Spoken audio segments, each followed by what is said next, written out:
Hello, everyone.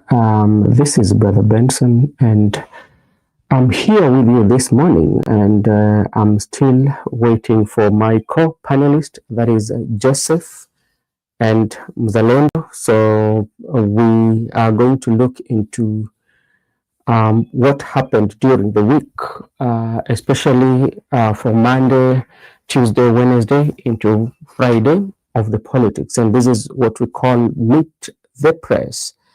Thank you so much, Brenda, for joining. And as I said earlier, this is Brother Benson, and I'm still waiting for Mzalendo and Mr. Joseph to come and join me so that we can start having today's discussion.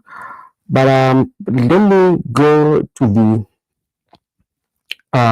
see what is trending today, this morning, and so that we can start with what is trending. Let me see. Is still just talking about President Ruto launching major road upgrade to cut traffic deaths and boost trade. And this is the road that yesterday President William Ruto was launching yesterday, and there was a political undertone in it. We saw Kimani Ichung'wah did not have it. A good day yesterday, especially when the president called him to address the gathering. He was rejected and booed, and so it turns out that politics is boiling nicely. Let me see how the news is as we are still looking. But we can still repeat this. ODM secures 3 parliamentary wins in Thursday by-election. Ruto outlines Kenya shillings 5 trillion plan to make Kenya a first world economy like Singapore. And this is something that President has always talked about, that we are chasing African giant. Hey, Gypsy Corner, good here. How are you doing? You see, I'm still waiting for Mr. Joseph to come and join the show, and Mzalendo. But as I wait for them, I'm just giving you the news of the day, whereby Ruto detailed the Singapore plan in his November 20 State of the Nation address, targeting human capital, agriculture, energy, and major upgrades like road building, railway extension, airport modernization, dams, and housing to the fund of Kenya shillings 5 trillion without heavy taxes on debt. His team eyes National Infrastructure Fund, Sovereign Wealth Fund, privatization such as selling of 65 shares of Kenya Pipeline Company shares while keeping 35, and investor capital. Supporters praise the innovative approach for President William Ruto. So, President William Ruto has come up with the roadmap, especially going to the giant world, whereby he wants Kenya to be in Singapore. And if you look at the comments of various people are not, I've just seen reports claiming that government is planning to sell 65% of Kenya pipeline to Uganda. I don't know how true. These are now just comments that everybody is putting in place concerning the path to the Singapore. And if you were here last week, I outlined the pillars that actually the Singapore put in place for them to actualize what we keep on benchmarking with, about the 3 pillars in terms of we're looking at the corruption and how did they deal with corruption with the legislation that they put in place. And that one included law that is also was there. There was also the acts that were passed. So there's so many things that were put in place for us to be in that path of Singapore. So this is something that I would want to ask you, who is watching us, from the way you are seeing our country, or the way maybe you're seeing how the government is being run, how the opposition and everyone is doing their politics. Do you think that we are ready to go and compete with the giants or to take that Singapore way? Yeah, that is a question that the people of Kenya will answer. Again, today, what happened? Natembeya alleges flaws in Malava by-election amid close loss. So Natembeya was one of the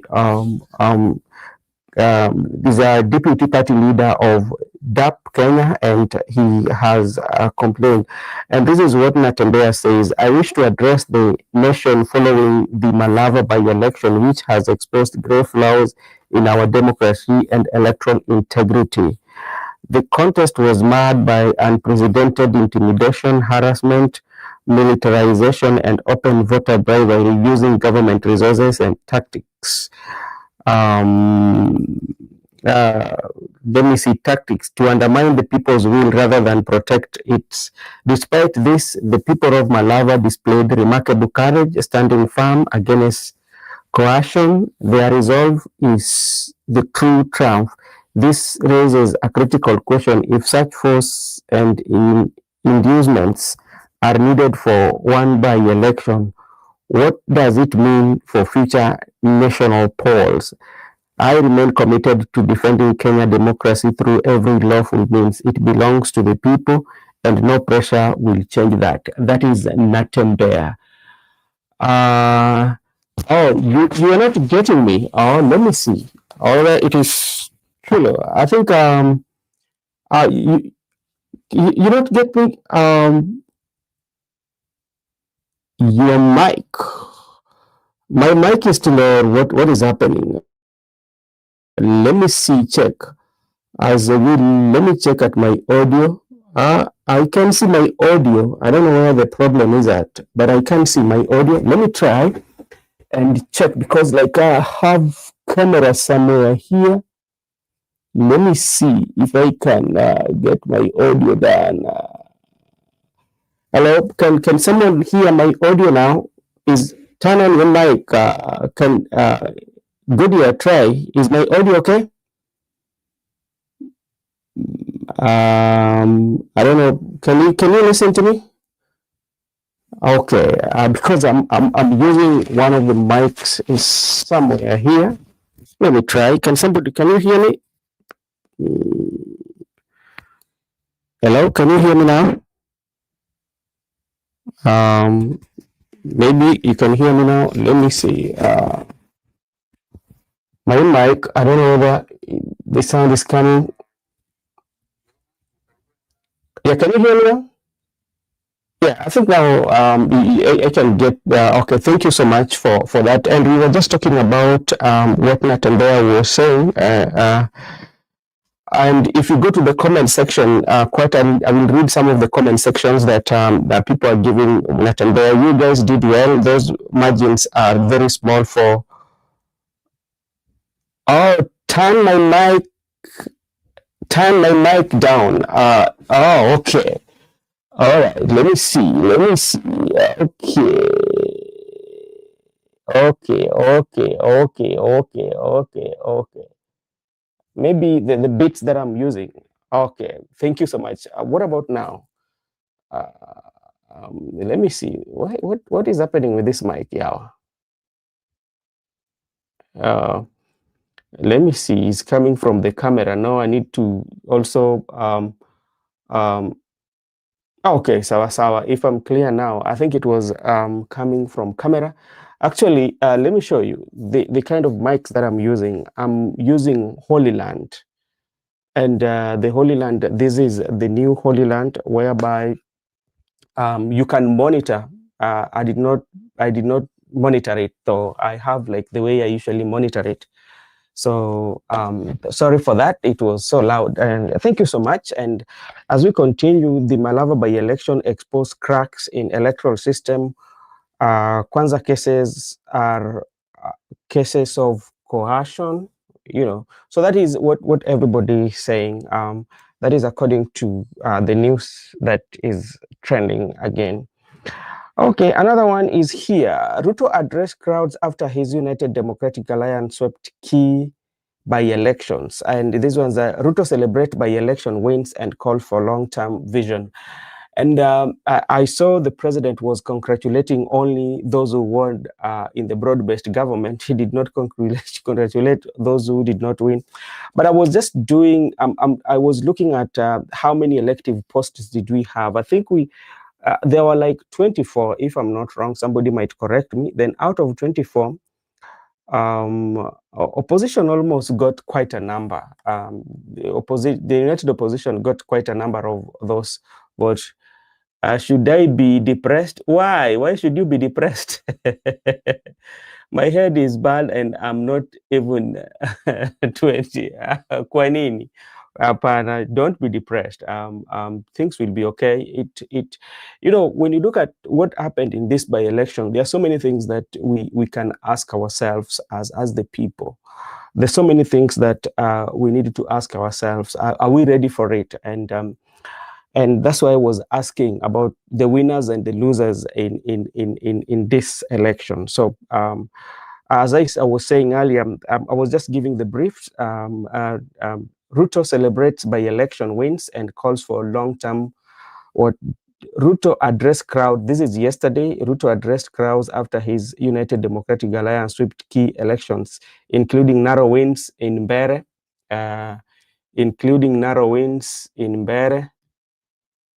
Joseph is here, including narrow wins in Mbeere and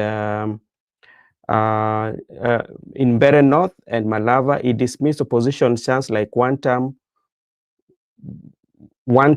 for one-term limit and urged Kenyans to imagine 10 or 20 years. Mark that.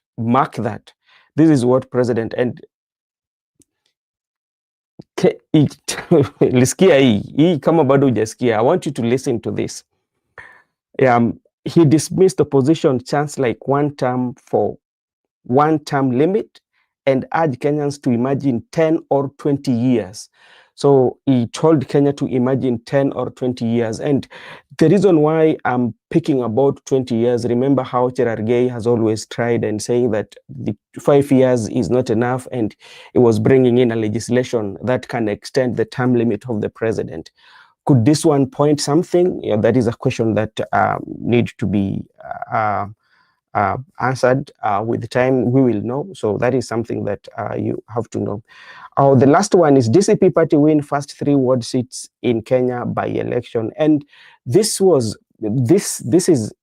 quite encouraging, especially for party of Rigathi Gachagua. If he can win 3 seats, and they are not even a year yet into the politics. Joseph, how are you doing, sir?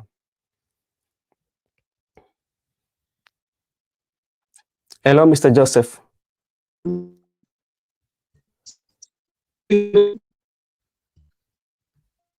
Can you? Okay, Joseph, can you please check your mic? I think there's a problem with your mic again today. Maybe there's a problem with your mic. Just check and come back before we start, as we're still getting the news of. Thank you very much, wherever you are. And today we want to look at today we want to look at the winners and the losers in this election. And we will start with the counties where the elections were, and we will look at in the people, especially politicians and the stakeholders who are participating in this election, who are the losers and who are the winners. So before we go to that, I'm still seeing Zalendo too is here. I'm waiting for him so that he can also join us so that we can start the discussion. Joseph too, I'm still waiting for Joseph. I don't know what was happening with his network, but of late, Joseph has experienced issues to do with audio. I don't know what is happening on his side. The other time he told us that he's getting an helmet. Seemingly, helmet is not working. You need to go for another one that is working. Also, let me also go ahead and see again what is trending here. This one talks about Harrison Kombe wins back Magarini seat in a landslide in this by-election. So there's so much that is going on. And okay, thank you so much, everyone. This is Brother Benson, and if you are here for the very first time, you can subscribe to our channel so that when we are having conversation like this, YouTube will notify you. So we want to go straight to the topic of today, and we are looking at who are the big winners, especially in this by-election, and who are the losers. And I would start with the county of Homa Bay, where the election was taking place in the county of Homa Bay, and the election was taking place at Kasipol. And if you know the history of Kasipol, that seat was left vacant after the member of parliament in that area was assassinated, in a broad daylight. And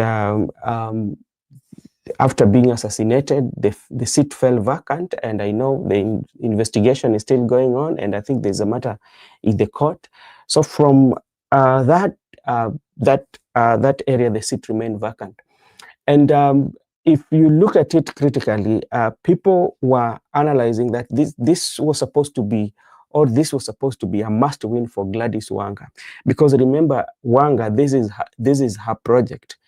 When Ongondo Were was being brought home for burial, when he came from Nairobi, remember Boyd Were, when they reached Oyugi's town, that is when I think his campaign bid, or was when his election or vying for that constituency was hatched, because when he was given an opportunity to speak to Monash, he did not speak anything to do with what has happened, but he just spoke. It was a political, he made a political speech that day. And during the burial, we saw even the Right Honorable Prime Minister also kind of like endorsed him, and all the legislators that were attending that burial, who were given an opportunity to eulogize Ongondo Were, actually drum up support for one of the sons of Ongondo Were. So that's how Boyd Were came to be a candidate in Kasipul constituency. Let me take this opportunity again to welcome Mr. Joseph. Joseph, how are you doing, my brother? Can you hear me now? Yes, at least now you're very clear. Now I can hear you. How are you doing? I'm very fine. Good morning. Good morning. I was just going through some of the news. I know those are the ones that we've picked. I know there are quite a much that are making headlines, but we decided to pick few. So that is what I was discussing. I talked about President yesterday, talking about how the opposition do not have any agenda. And he urged the residents that now they should think of 10 years to 20 years. And I was so much into the 20 years. Remember how Cherargei has always been playing these games of saying that the time limit of the presidency should be extended from 5 to 7. So if you look at that, 5 to 7, it means if that one is changed, it will change the dynamics of time limit for presidents and including even the legislatures. What is your take on that? Yes, thank you for hosting us this morning. And let me tell you one thing, Brother Benson. If there's something that can never happen in Kenya, is changing the term limit. If that one they think they can try, let them try. We are going to meet with the people. The people. At that time, it will not be time for elections. That time, it will be time of war. If they want war, they can try that. Kenya is not a banana republic. We are not going to let it go to become a banana republic that when you want to rule, we can put you president for life. Okay. So, as that said and done, I think what he's feeling the joy of winning a by-elections in Berenon. The joy is with him. And it cannot, it's okay, it's fine for him to celebrate, but starting to talk about things like that is a fallacy that I've never heard. The constitution is very clear, because we are not led by the government alone or the president. We have a constitution that should be followed. Okay. So that one is as easy as that. All right, thank you so much for that. And maybe you can give your take, especially the reaction of Kimani Chungwa and Wamatangi. You saw that Kimani Chungwa was really booed and heckled in the presence of the president, and Kimani Wamatangi seems to be enjoying the support of the people of Kiambu. Yeah, just as you were talking about Berenov yesterday and saying that you are shocked to see schools which are built of matope. That is what Yeah. you were saying yesterday. Mm-hmm. The same is vice versa in Kiambu. You Mm-hmm. know, I was in some debates and some people were saying that Kikuyus have been for so much time holding Bere people and Embu people and Meru people at hostage. But what I thought about, why is the system working even right now? We don't have a president, Kikuyu president, because you can find Wamatangi, the schools that he has built, IECDE schools. I've seen them Mm-hmm. because those are things I've seen, and he's still building new ones. Why is he being celebrated by his people like that? Because he's working. He's working and he has done work for his people. That's why people are celebrating him. So just go and ask the other governor who is still saying that they need development from the government, what he has been doing for them. Because we have seen clearly it's very bad since having a polling station which is of mud. Where you know, in this 21st century, I think this one should be a policy of kitambo sana ati na classrooms, watu wanavotia kwa classrooms za matope. This one is something that should have ended, I don't know which year ago, but it's sad that it is still happening in some counties. And I'm very happy that Matangi is doing a stride and is working for his people, because I've seen some of the ECD classrooms that he's building and how he has done innovations in certain schools. So it can be celebrated. But you know, Kemani also does work in his constituency, but the problem is politics.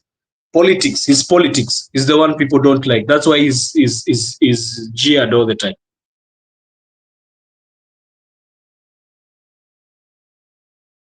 All right, let me take this opportunity also to welcome my brother Mzalendo, who has just joined us right now. Mzalendo, how are you doing?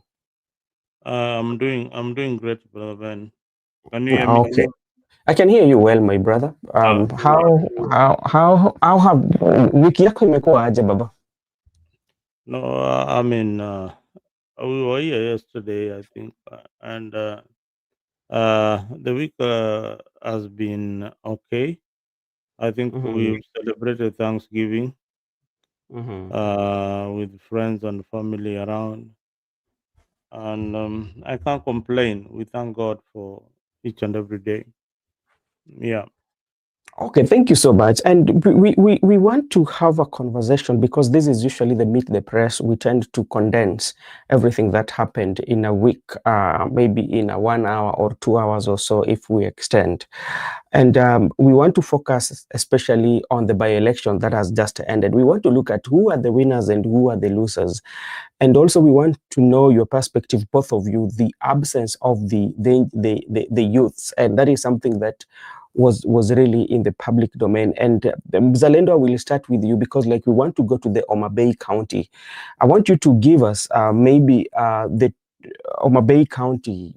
It was between Wanga and Oyugi Magwanga.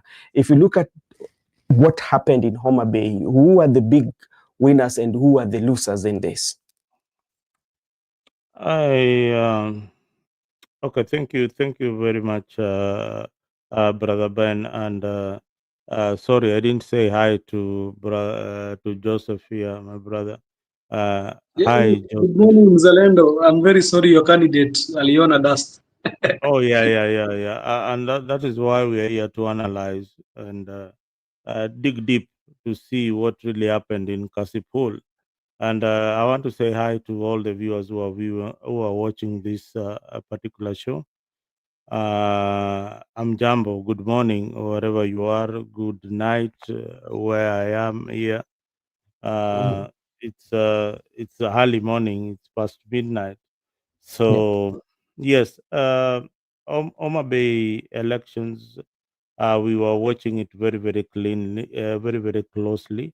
I had a candidate of my choice who was Philip Baroko. Aroko got 8,000 votes, 8,476 votes. And the winner, congratulations to Boyd Were of ODM, who got 16,000 votes in that election. But my observation is very, very clear. And one is that these elections have become very, very expensive for ODM and the governor herself. I think the kind of investment is almost half a billion or less, maybe 300 million, just to win that particular seat. It tells you a lot. And now this is ODM home ground. It is not where they need to struggle to win in that particular constituency. That tells you that the people are not very, very happy with the candidates that the ODM party normally gives them. Remember, Okay. this is an heredity case where the late Ongondowere, who is the father of now the MP elect Boyd Were, was assassinated, and ODM gave Boyd Were. I would assume it was a direct nomination because in the by-election, uh, the guy in the nominations he got 18,000 votes, and in the general election he got 16,000 votes. I can tell you that the nomination definitely was rigged, and Mhm. this election was marred with a lot of violence, and its credibility is still being questioned. The campaign and the polling period in Kasipul was marred by violence.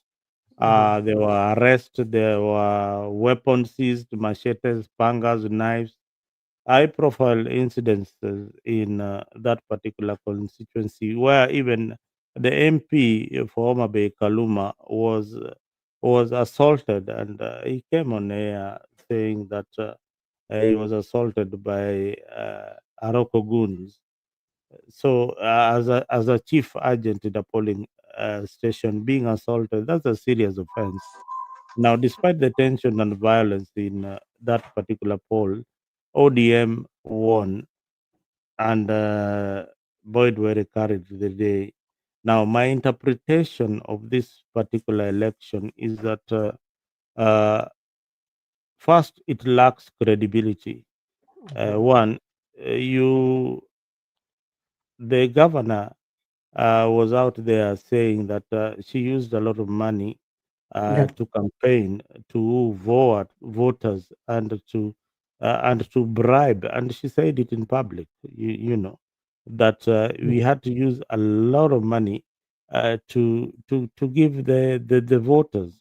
So first of all, there was incidents of bribery, and Yeah. secondly, there were offenses committed, and IBC fined the two candidates each a million. That is also to show you that the IBC acknowledged that there were election malpractices in Mhm. Kasipul, and therefore they had to fine the candidates. Any other person can go to court and claim that these elections were not free and fair. Uh, Even IBC itself admitted by giving the two candidates a fine. So that surely tells you that there was no credibility. There was a lot of manipulations in these polls, and Mhm. therefore, being just a by-elections, what does it tell you of the general elections, which is coming in 2027?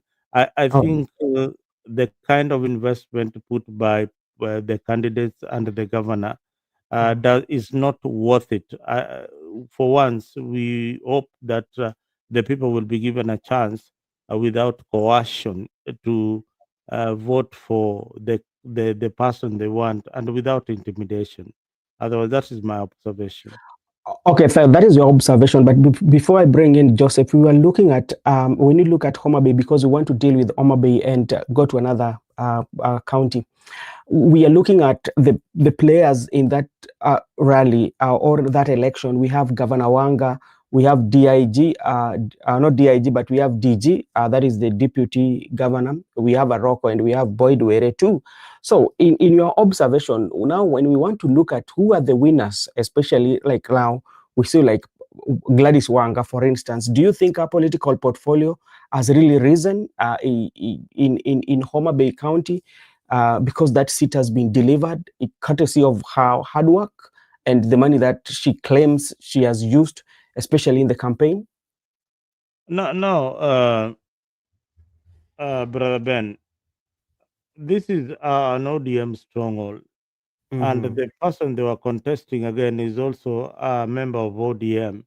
He just left ODM because he was not going to be given the ticket.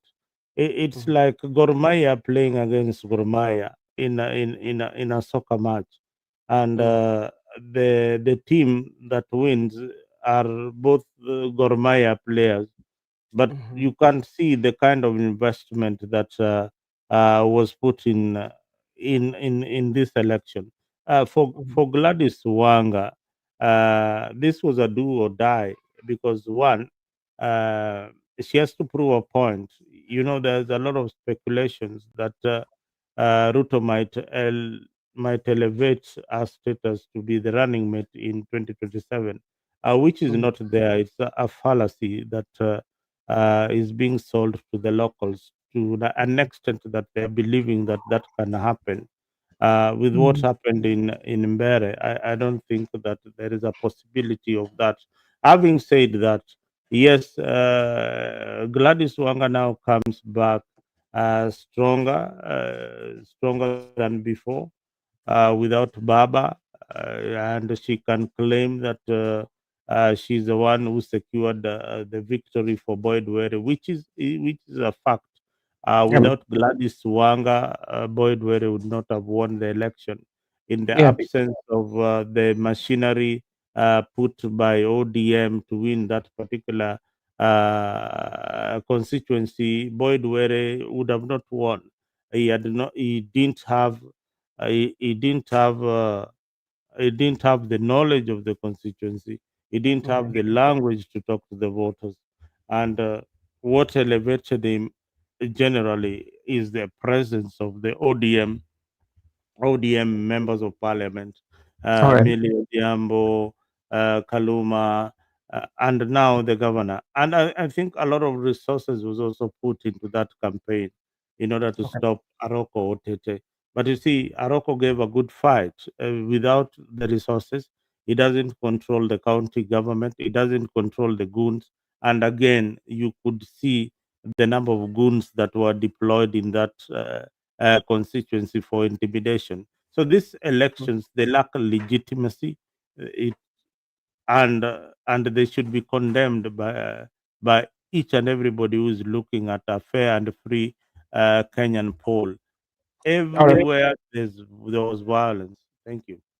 All right, thank you so much. I'm still because like it's something that we are going to finish with. I will invite Joseph because I think you listened to Governor Wanga's speech, especially today when he said that how she fought hard to find this government, and is this somebody that is not working together with him? I may not paraphrase what she said correctly, but this was a target that was going to the deputy governor Oyugi Magwanga.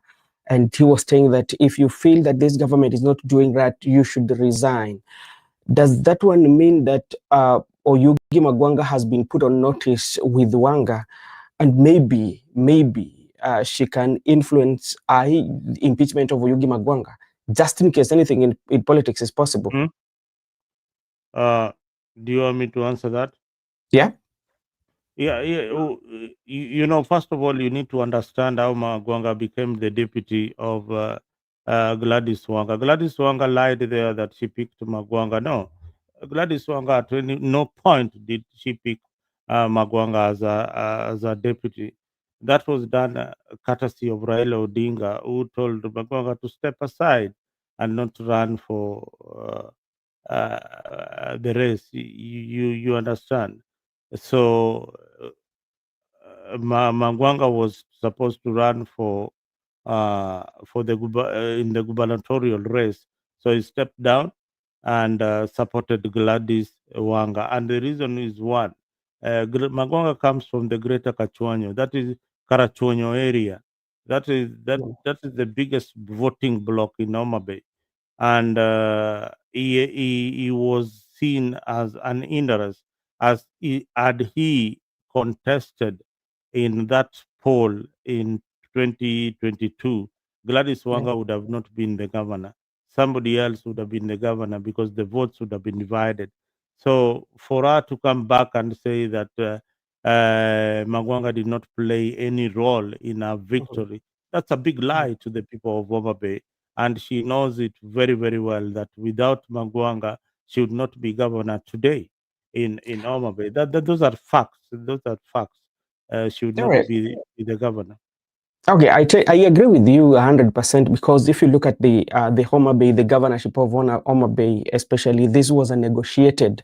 I remember when people were campaigning at some point, the contenders, all of them were called by the Right Honorable Prime Minister Raila Amolo Odinga, and the few in the Kidero wing who declined not to attend the meeting just because they knew what was going to happen. People like Magwanga, due to their influence that they had. Because remember when Magwanga ran against Aweti, you know, he he gave them. Yeah, yeah. I can also add that you see, Dr. Evans Kidero was again persuaded by the late Raila Odinga to step aside for Gladys Wanga because she was the right choice for the ODM or the ODM party, but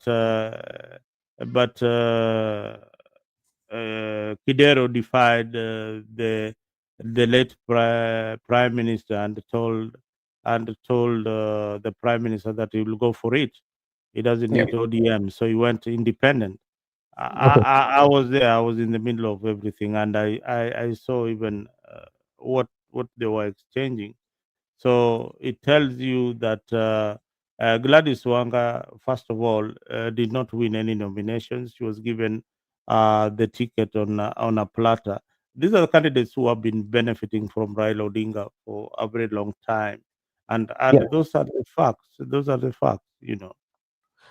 Okay, let me just invite Joseph because Joseph, I don't know whether you have quite much knowledge about Homa Bay, but you can, from what or from the public literature that people are saying about Homa Bay, maybe if you look at it, who are the big losers and who are the big winners? Yes, thank you, Brother Benson. I tend to think that the Deputy Governor Magwanga has power, because if he did not have power, you could be hearing them bashing him out left, right, and center. But you don't see that. You Yeah, just heard of a statement. You know they are fighting Sifuna so much. If you have seen Sifuna, Sifuna is one guy who is being fought so much in mhm. the in ODM, even for the by-election that happened in Kariobangi. I was telling Mzalendo, see about. I was not talking about Philip Paroko. I was talking about your candidate in Kariobangi, the one Oush. That is the one I I, was telling you. Sikuwa naongea uh, kuhusu Homa Bay. no, but do you remember, Jose, what I had told you about Kariobangi? Can you remember exact things that I said about Kariobangi before the polls? Yeah, I remember. I remember when you told me that it will be. And if we analyzed that thing with you, and we analyzed if when we talked about DCP and UDA entering in the race, you told me hiyo wish itakuwa noma sana kwake.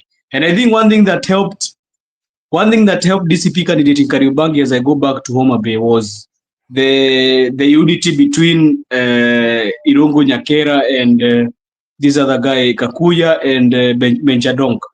It really boosted the DCP candidate to take that seat. No, I no, really no. think that. One thing, let me just correct you because I've been in Nairobi politics for a very long time. Oush was somebody we were with him in FKF politics for quite some time, and he has got his negatives that maybe other people oversaw. that when you have been in politics and you've been losing elections, especially the nominations in ODM, then you don't become a popular candidate when you come back when the party has given you a ticket. Yeah. Yeah, so they would have gone for somebody who is new, who has not been involved in politics, and that is somebody who would have taken head on the DCP candidate. They didn't actually look at the terrain. They were looking at the treble merits of Oush vis-a-vis the area that is going to represent, which is very, very cosmopolitan. When you go to Kariobangi, you'll find quite a sizable amount of Kikuyus in that area. You'll find other tribes in that particular area. So that area is very, very cosmopolitan. And that also tells you of what you will expect in Nairobi elections. And kudos to one Babu Owino and Edwin Sifuna. Edwin Sifuna have not been really involved in this politics as much. The person who should be blamed for the loss of Owush in Kariobangi is the chairman of ODM Nairobi, who is George Aladwa. So George Aladwa did not consolidate the votes, the Luya votes, or the ODM votes per se in Kariobangi, and they did not give the financial backing the way they backed candidates like Boyd Were and the way they used the resources for the party in Magarini. So if they had used the same resources, probably they would have gotten a different results or outcome. You would see the kind of campaigns that were being held in Kariobangi for this guy who is not a popular candidate. When he was given an opportunity to say what he's going to do for the people of Kariobangi, he had absolutely nothing to say. So some of these candidates for who are vying on ODM ticket, literally they have got no connection with the people, or even if they had a connection with the people, they lost the connection, and the party did not realize that they have lost connections.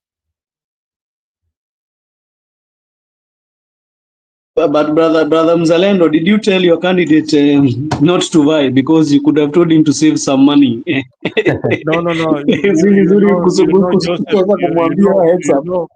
wacha nikwambie hii siasa, if it is, you see the adrenaline that drives you to come and comment and contribute to your country is the Mhm. same adrenaline that drives the politicians to go into politics.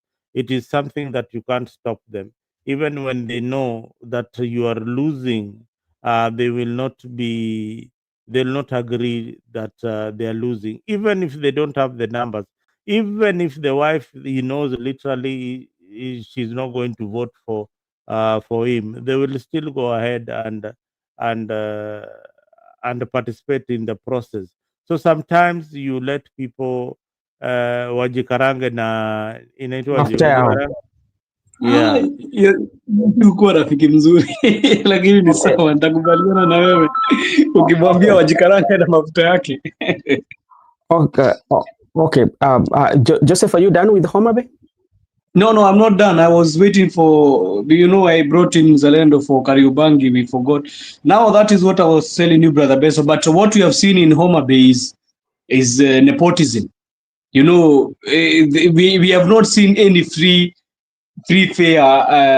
You know, the problem is when ODM says that they want a candidate, that is who is going to be brought in as a candidate. Whether there will be nominations, those nominations will be sham.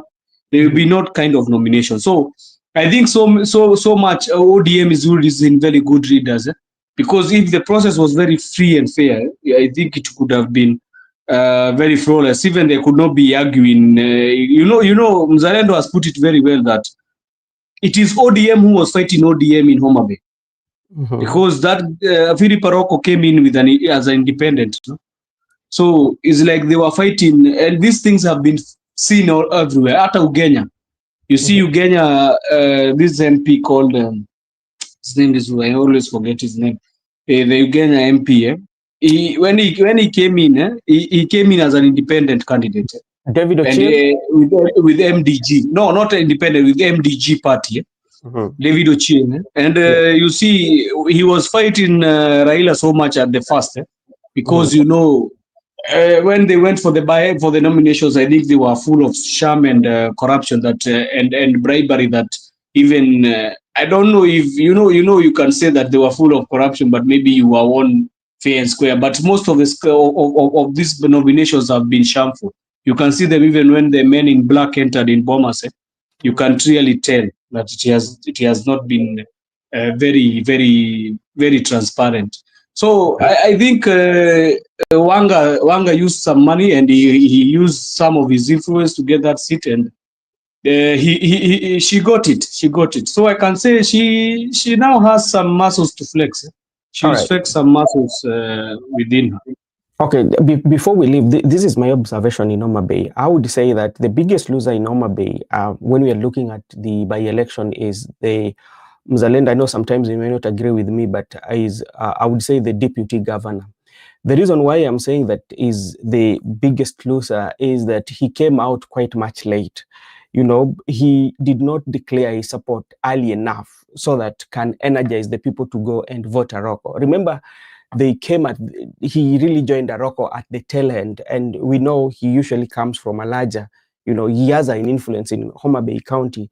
So if he could have declared this support early enough, the result could have changed. That is one. The biggest winner, I would say, the biggest winner is Governor Wanga and Aroko. And the reason why I'm saying Aroko is the biggest winner, remember, Aroko has always been contesting or has been vying for this seat through nomination, and he has been losing. But this time round, he got the courage to face it. So what happens with Aroko if he's intending to run for that that constituency again? He has now learned so many things, especially running for an election whereby he's being presided over by IEBC in terms of his areas of weaknesses, in terms uh, of his strength. Now he knows, because if he could have gone through nomination, he could have not been on the ballot, but now he has been on the ballot. And by pulling that number against all odds, by pulling that number, the votes that he got, especially, uh, uh, and you know, with the machineries that were put in place, I think Aroko did a good job. But for Wanga, is good for her because now she will speak with authority in Homa Bay. She will speak, with authority, especially when it comes to any functions of ODM. You even saw it Mzalendo when she was given an opportunity to speak. She was speaking with that authority and finality, and she wants to confirm again that I'm the uh, party chair lady, national party chair lady. So to me, those are the winners.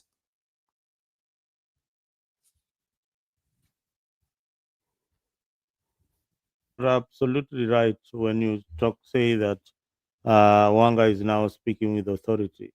But you're absolutely wrong when you say that Magwanga is a loser. Magwanga is not a loser. Magwanga is only speaking the truth and saying what he feels it should be done right Mhm. in uh, in the party, and that voice is the same voice that Sifuna is saying, is what Hamisi is saying, is what Mhm. Babu Owino is saying, is what many other silent voices in ODM are saying. There are cracks within the party. They still don't believe in the candidate that was nominated to be the ODM flag bearer, and they feel that the candidate was an embarrassment to the party. Had they done a free and fair nomination, then probably there would not be this kind of fightings that you saw in Kasipul. So one thing is that the party cannot do a free and fair nomination, and secondly, that the party has to use a lot of resources to win in a by-election where they needed not to use so much resources, so much energy, and then Okay. come out against something, because that is your home ground. It is Mhm. like a football match you are playing at home, and Yes. you have got the home ground advantage. You have got the referee on your side. You have got the fans on your side, but you still want to bribe the fans. You Okay. understand, to win the match. Yes. Yeah, Yes. I Yeah. understand it, but now take flip the coin, and flip the coin. I want you to flip the coin. If today, Yes. Aroko could have won, and you know Magwanga was on his side, what could have been the story of the day? Now, this opens up opens up a debate of democracy. This is Mhm. opens up the debate of legitimacy. This is Mhm. opens up the debates of corruption within the ODM party when it comes to nominations. Yeah. Now, this is now the time they would have addressed the nomination process. Had Aroko won, they would have now come to address the nomination process in ODM. But right now, the way it stands is that they will still continue to issue the certificates to the candidates that they feel is more friendly, either to the Mhm. governor or aligned to the governor, especially in Noma Bay.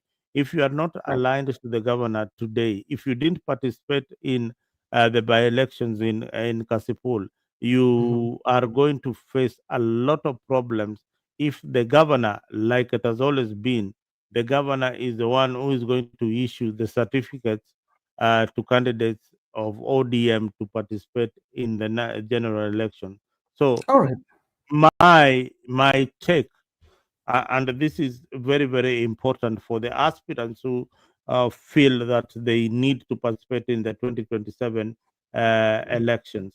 If you are not Mhm. aligned to Gladys Wanga Mhm. X, Yes. don't Okay. even bother. First of all, you need to just to look for an alternative vehicle, Mhm. and you must have resources for No. goons, one, Mhm. resources for goons, Two. resources for what do we call them, to bribe the voters, called the Gonya Mhm. community, the Mhm. people who are going to line up. You must Mhm. have that kind of money. And again, at the end of it all, what Mhm. really matters is that your presence must be felt on the ground. Don't campaign on social media alone. Make sure that you are on the ground. So, by and large, Ben, what I'm seeing is that for you to contest in an MP position in Luo Mhm. Nyanza, Yeah. the budget is between 200 million to 300 million for somebody who is coming in. Okay. If you don't have that kind of money, wewe sahau. Okay, asante. Mimi sina, ndio maana nakwambia mimi sijakuwa nawaza ama Ni wezi tu ndio wako na hiyo pesa. mimi mimi Wale wanaiba pesa ya CDF, na wale wako wanaitwa watch sijui nani. Hakuna biashara mm, itakupatia hiyo pesa, na bado mm, ukishinda ukae kujua kama umetoka nje na ushinde, mm, uwe na bahati ushinde, utarudi utaingia pale na uzidi kuiba ile pesa ya CDF kurecover ile pesa yako. What will okay. happen to Lloyd Were at Mm. hiyo first term yake? Si ataapishwa hii wiki ama next week? On Akiapishwa 26th. bunge, Mhm. akiapishwa hivi, pesa ya CDF ile inaingia, atapatiwa invoice. Hey boss, hiyo ndio invoice ya tulitumia hao 200 million, and we Mm. want it back. Yeah, And we and helped you, and we want it back. Mm. and maybe if you do your math well, if you're saying that that was the money that was used, look at what the MPs earn, maybe or the monthly salary, and you multiply with the number of months, which is a year and a half, if I'm not wrong, that is going to be in parliament. You will find that the money that he has used in campaign is quite much higher than what he's going to earn, and now even to at least to do those promises or to deliver those promises that he made during the campaign might be No, hit at home. yeah, Ben, you are very, very wrong. And don't look at what MPs earn. Mhm. Look at what comes with government. What comes when Mm. you're in government comes with contracts. That is Okay. one thing, that connection to get contracts, to get deals that you can't get, me and you. What comes Oh, with okay. government is now that the CDF is in the constitution, they Mhm. are in charge of that money. That All is right. why they line up your children, they line up your mothers to give them some bursary there, and they come just up. Look at the way the MPs brag. Have you ever seen the way they just stamp that they own this thing? But when it comes to elections, have you seen the way they beg? Yes. Okay. Even if they are not Legio Maria, the way you, if you are not Legio Maria, you will go to got Cuero in Migori, barefoot. You will find Mm. Mzalendo going barefoot there in Got Cuero. Somebody, so long as you can be seen as somebody who is religious, you now need the votes for the Legio community, then you Mm. have to do the way what they do. You go to Catholic, hata hujawahi kula divine, utakunywa hiyo divine. Unaenda msikiti, hujawahi kanyaga, utakanyaga hiyo msikiti. Mm. Unaambiwa uingie kwa shrine, ushike nyoka na uongeleshe nyoka, uipatie uji, utaipatia. Mi nakwambia, it is crazy what these MPs Mm. go through to become members of parliament. Some of Okay. them unasikia wanashinda huko Tanzania. Eh, Haujasikia hiyo? ama wanaenda kwa Loliondo kwa babu. Watu wengine kwao kwa nyumba lazima watoke na mgongo, watoke hata na kichwa. Hao wanaongea nini? Sasa hiyo unajua mimi hapo sasa siwezani nayo. Okay, sawa Sasa sawa Mzalendo. nakwambia, ukiingia kwa hii siasa Wewe unaambia mama yako, huwezi ezana na mambo ya MP Joseph, Brother Benson, ukiingia achana kwa nayo. hii siasa, naambiaga watu, ukiingia kwa hii siasa kuna vitu mbili. Unaweza Okay. unaweza ambia watoto wako kwa heri, unaweza ambia rafiki zako hutakuona tu, hata kuona tena. Unaweza Mm. ambia mali ile, yani yote ile uko nayo, inaweza isha. Mm. Wewe hapo Nairobi, wacha nimalize bwana Ben, wacha kunikatiza. Huko Mhm. Nairobi kuna jamaa alikuwa anagombea kiti ya ubunge. Siku hizi anatembea na mishipi, ameweka kamba. Unaona kamba, uzi, Mm. hawezi nunua mkanda, mshipi, anaweka, Mm. anafunga kamba. Jamaa alikuwa na petrol station, alikuwa na manyumba, alikuwa na nini, alitafuta hii kiti ya mbunge mpaka Mhm. hakuwaipata. Ona, Mm. so hii Ah, kitu inapeleka wabunge wengi into depression. Angalia marehemu huyu alikuwa anaandikia Moi speech, alikuwa anaitwaje, Profesa Umamuga. Profesa Umamuga alikuwa anatoka kaunti gani? Is it Profesa Homa Bay? Umamuga anatoka Homa Bay, Rangwe constituency. Yeah, I think yeah, Rangi Profesa constituency. Uma, it's not a matter of thinking, that is where she comes from. Profesa And is it, Umamuga alikuwa anatoka Homa Bay, and na mwishowe mm, ukimwona alikufa maskini maoe haye. was it the same professor who said that Raila will not be the president? Of course, many of them have said that Raila will not be the president. These guys have been there for a while. They know the politics. Okay, nimesikia. All right, thank you so much Mzalendo and Joseph. Now we are done with Homa Bay. And now let's go to another county, especially where we want to look at who are the big losers and the big winners.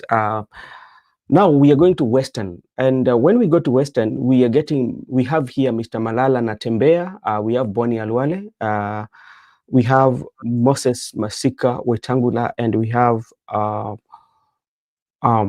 CS Prime Cabinet Secretary Musalia Mudavadi. And if you look at what happened in Malava, and you look at these two gentlemen, especially, let's start with the wing of Natembea, Malala, and Natembea, Malala, and Eugene Wamalwa, let's say. what they did, especially how they conducted these by-elections, the effort they put in place, and the outcome in the result. To start with you, Joseph, how can you maybe classify, or how can you give your view, especially when it comes to the wing of Malala Natembea and Boni Halwale? Yes, thank you.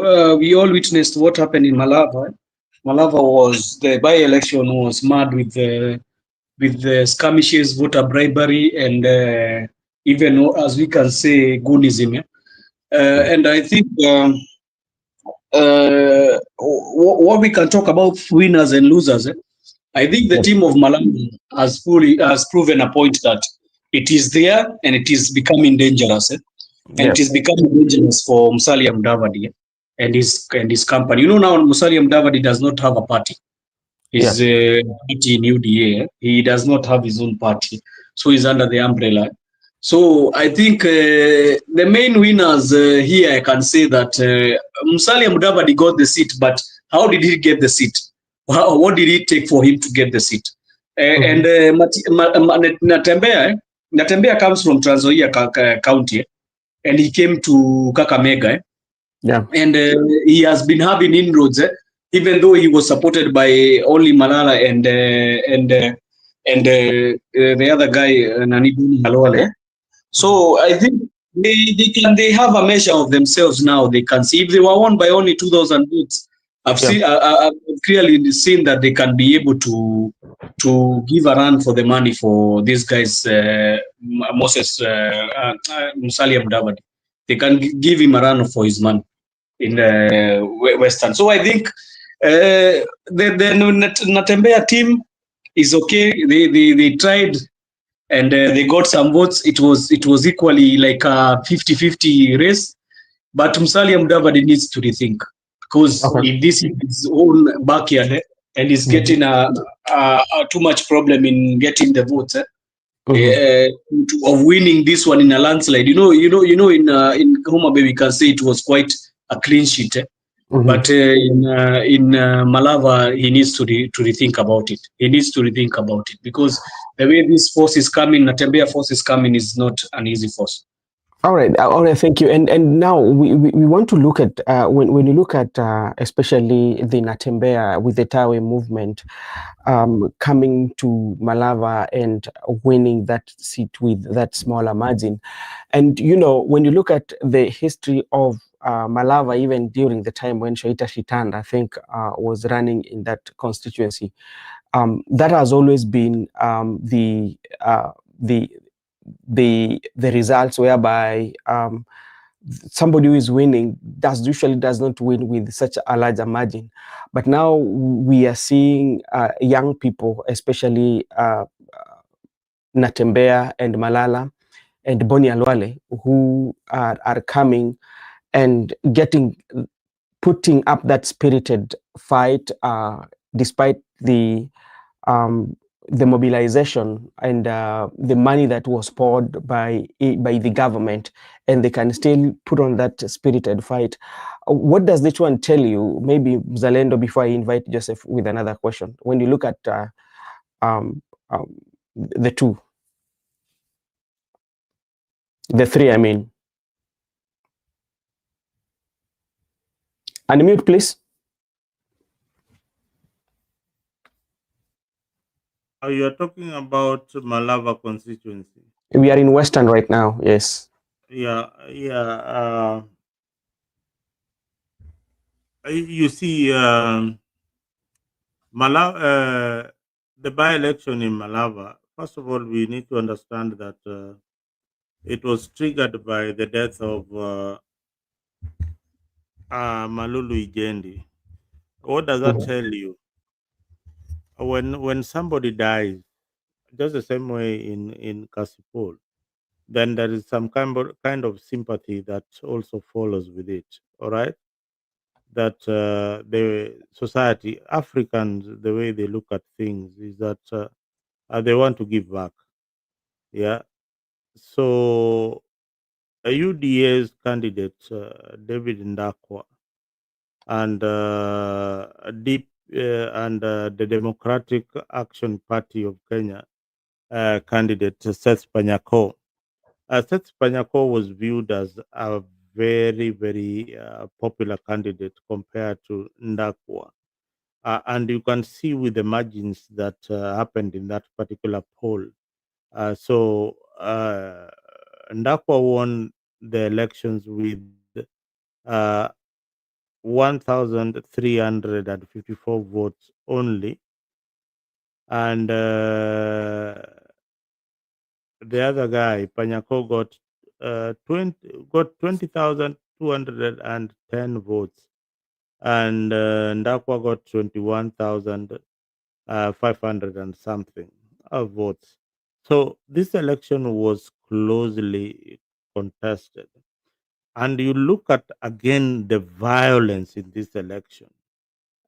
If IBC were to follow the constitution, some of these by-elections, the way the violence that was muted to the participants, that is good reason enough to cancel the polls in those constituencies. Now, how does this result reflect uh, in the coming general election or in the formation of the Western Alliance? Remember, we barely saw Wetangula and Mudavadi campaigning for their candidates. The person who delivered this victory is Farouk Kibet, who was in Western most of the time, giving out empowerment and money Mhm. uh, for the community. This is basically Farouk was out there bribing the constituents throughout uh, the the by-election campaign period. Panyako has come out clearly, and you saw it that there was a lot of bribery, voter bribery, manipulations at the tallying center, and they claim that they won in 134 Mhm. polling stations out of 198 polling stations. Yeah. Now, now 54 polling stations is what decided the winner in Malava. 54. Mhm. 54. Yeah, 54.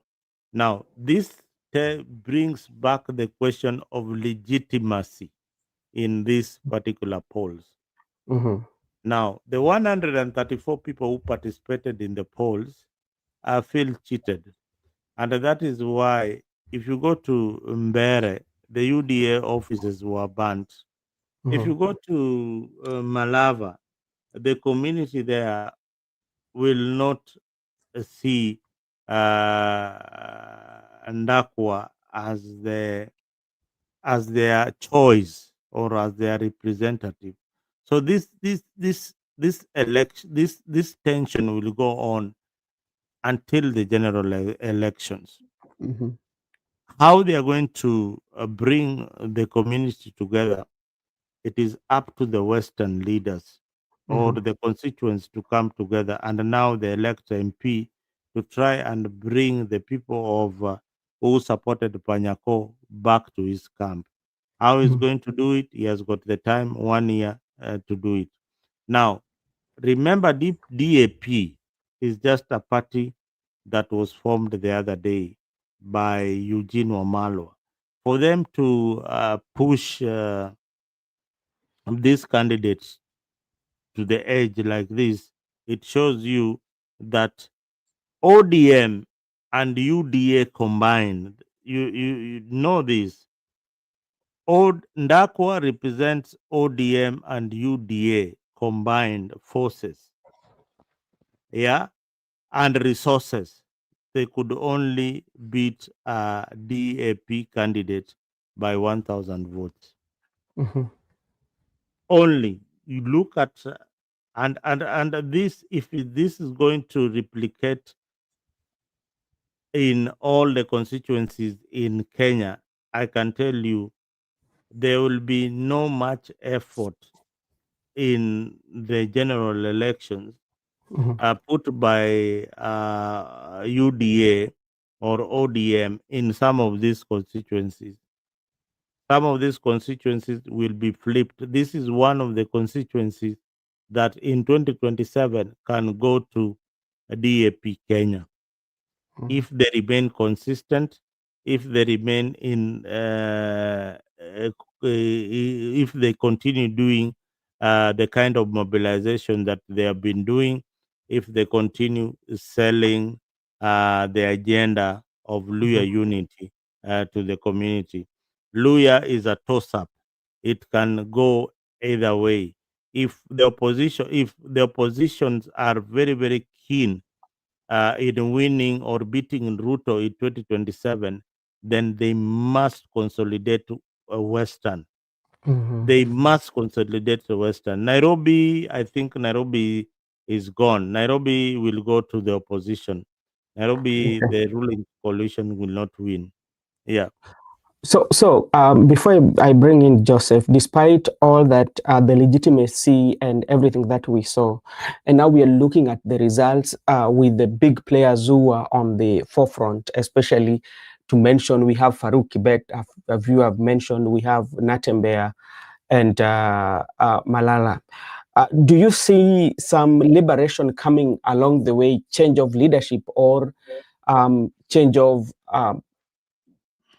voices, especially that being coming with the Natembea and Malala, or these are just voices that are going to be short-lived, and um, Musalia Mudavadi and Wetangula will still control the areas that they are controlling, or what do you see? Are you seeing any change coming along the way? And can you say that they did a good job? They are winners, even though they did not win the real seat, but what they did actually can be seen. The effect can be seen. You know, I see people saying that it was a win, but what I would tell the government, they need to think about that, because you know, in 2022 Mhm. they need to check how many of the votes that came from that region, and we always say that Musalia Mudavadi and Wetangula are the ones who tilted the win for Ruto Actually, in 2022. It was Wetangula. Yeah, Wetangula. But you know, there is also some votes which came from there. Like if you have an MP from Malava, you can. And so even if we say Wetangula, Brother Benson, we are talking about Western as a whole. What happened to Wetangula in Kabuchai? Mhm. It is very shocking. They are supposed to be now be thinking about how they are going to counter the united opposition, because if Kabuchai can be taken like that from Wetangula need to sit down and strategize and ask himself what really went wrong, and or are the people sleeping out of my hands, or what will happen in the near future? Because I Mhm. see a tendency of where this you know, they are young men, people like Natembea, Malala, and Boni Arwale, a bit his time has gone, is a bit older, but Mhm. these two men, and they are very young, and they Yeah. can be able to campaign vigorously, than the way Wetangula and Musalia Mudavadi can. Another thing is Musalia Mudavadi, he's a government official. So most of the time he cannot be able to go to these campaigns more like the way the Natembea and the likes of Akina Malala can do it. You know, these by-elections, I like them because all the machinery was being used in this by-election, all of it. All the machinery was being used, all the money, everything was being used in this by-election. So what will happen in 2027 when somebody is being told campaign and do the campaign by your funds and do the campaign? Sometimes even these candidates, these big candidates, they don't even come to offer you assistance. Sometimes they only come one time, they do campaign for you, then the other time they are everywhere. So what will happen in 2027 when you don't have the full backing of the resources that were given on 27th of November? I think it will be a really worrisome game if that will be like that. Okay. But Ndakwa won, even if there was skirmishes and if there was voter bribery, he has the certificate. Now his people strategize. The United Opposition need to strategize and know where they went wrong. If it is in terms of Gunism, if it was Gunism being used, they also need to also secure themselves. Hata wapate Gunism, because I've seen the kind of politics that is being played in Kenya. You need to have goons. So I think everybody now will be having goonism so that they can do this, because I've clearly seen the police will not help you and will not protect you when there is goonism. So even you need to arm yourself with goons so that if it is Omano Kamano, whatever goes. Okay, and let me. There's this something that our good friend Laban is saying at Brother Benson, brother Joseph Wetangula. Sorry, at Brother Joseph. Wetangula is the Speaker of the National Assembly, but not active in local politics. The law does not require him to do that, but he has violated that law for far too long. But Laban is lying to us. We saw Wetangula campaigning. Actually, what was he doing? We saw him campaigning. He was in that ward some few days before the election, and he campaigned. And Wetangula has always campaigned and have involved himself in active politics. So many times we've seen it in the empowerment forums with the president, which he should not be involving himself. So Labani has always been campaigning. Okay, maybe Mzalendo, when you look at Boni Aluale, who is a member of UDA, and who is also the minority in the Senate, the whip in the Senate, I think so, and is campaigning against against the administration or against his party leader, and he continued to hammer, even questioning some of the policies that are being given by the government. Do you see him maintaining that seat, or he has to be kicked out from those seats of UDA, especially in the Senate?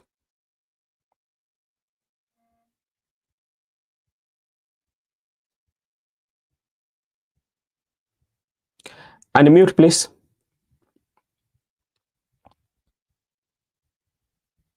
Sorry, brother Ben. I saw a clip of Bonnie complaining publicly about his security being withdrawn, and I was like, this guy. First of all, my beef with him is that he has got 6 policemen who are guarding him, and all those other senators have got security that have been assigned to them. Yeah.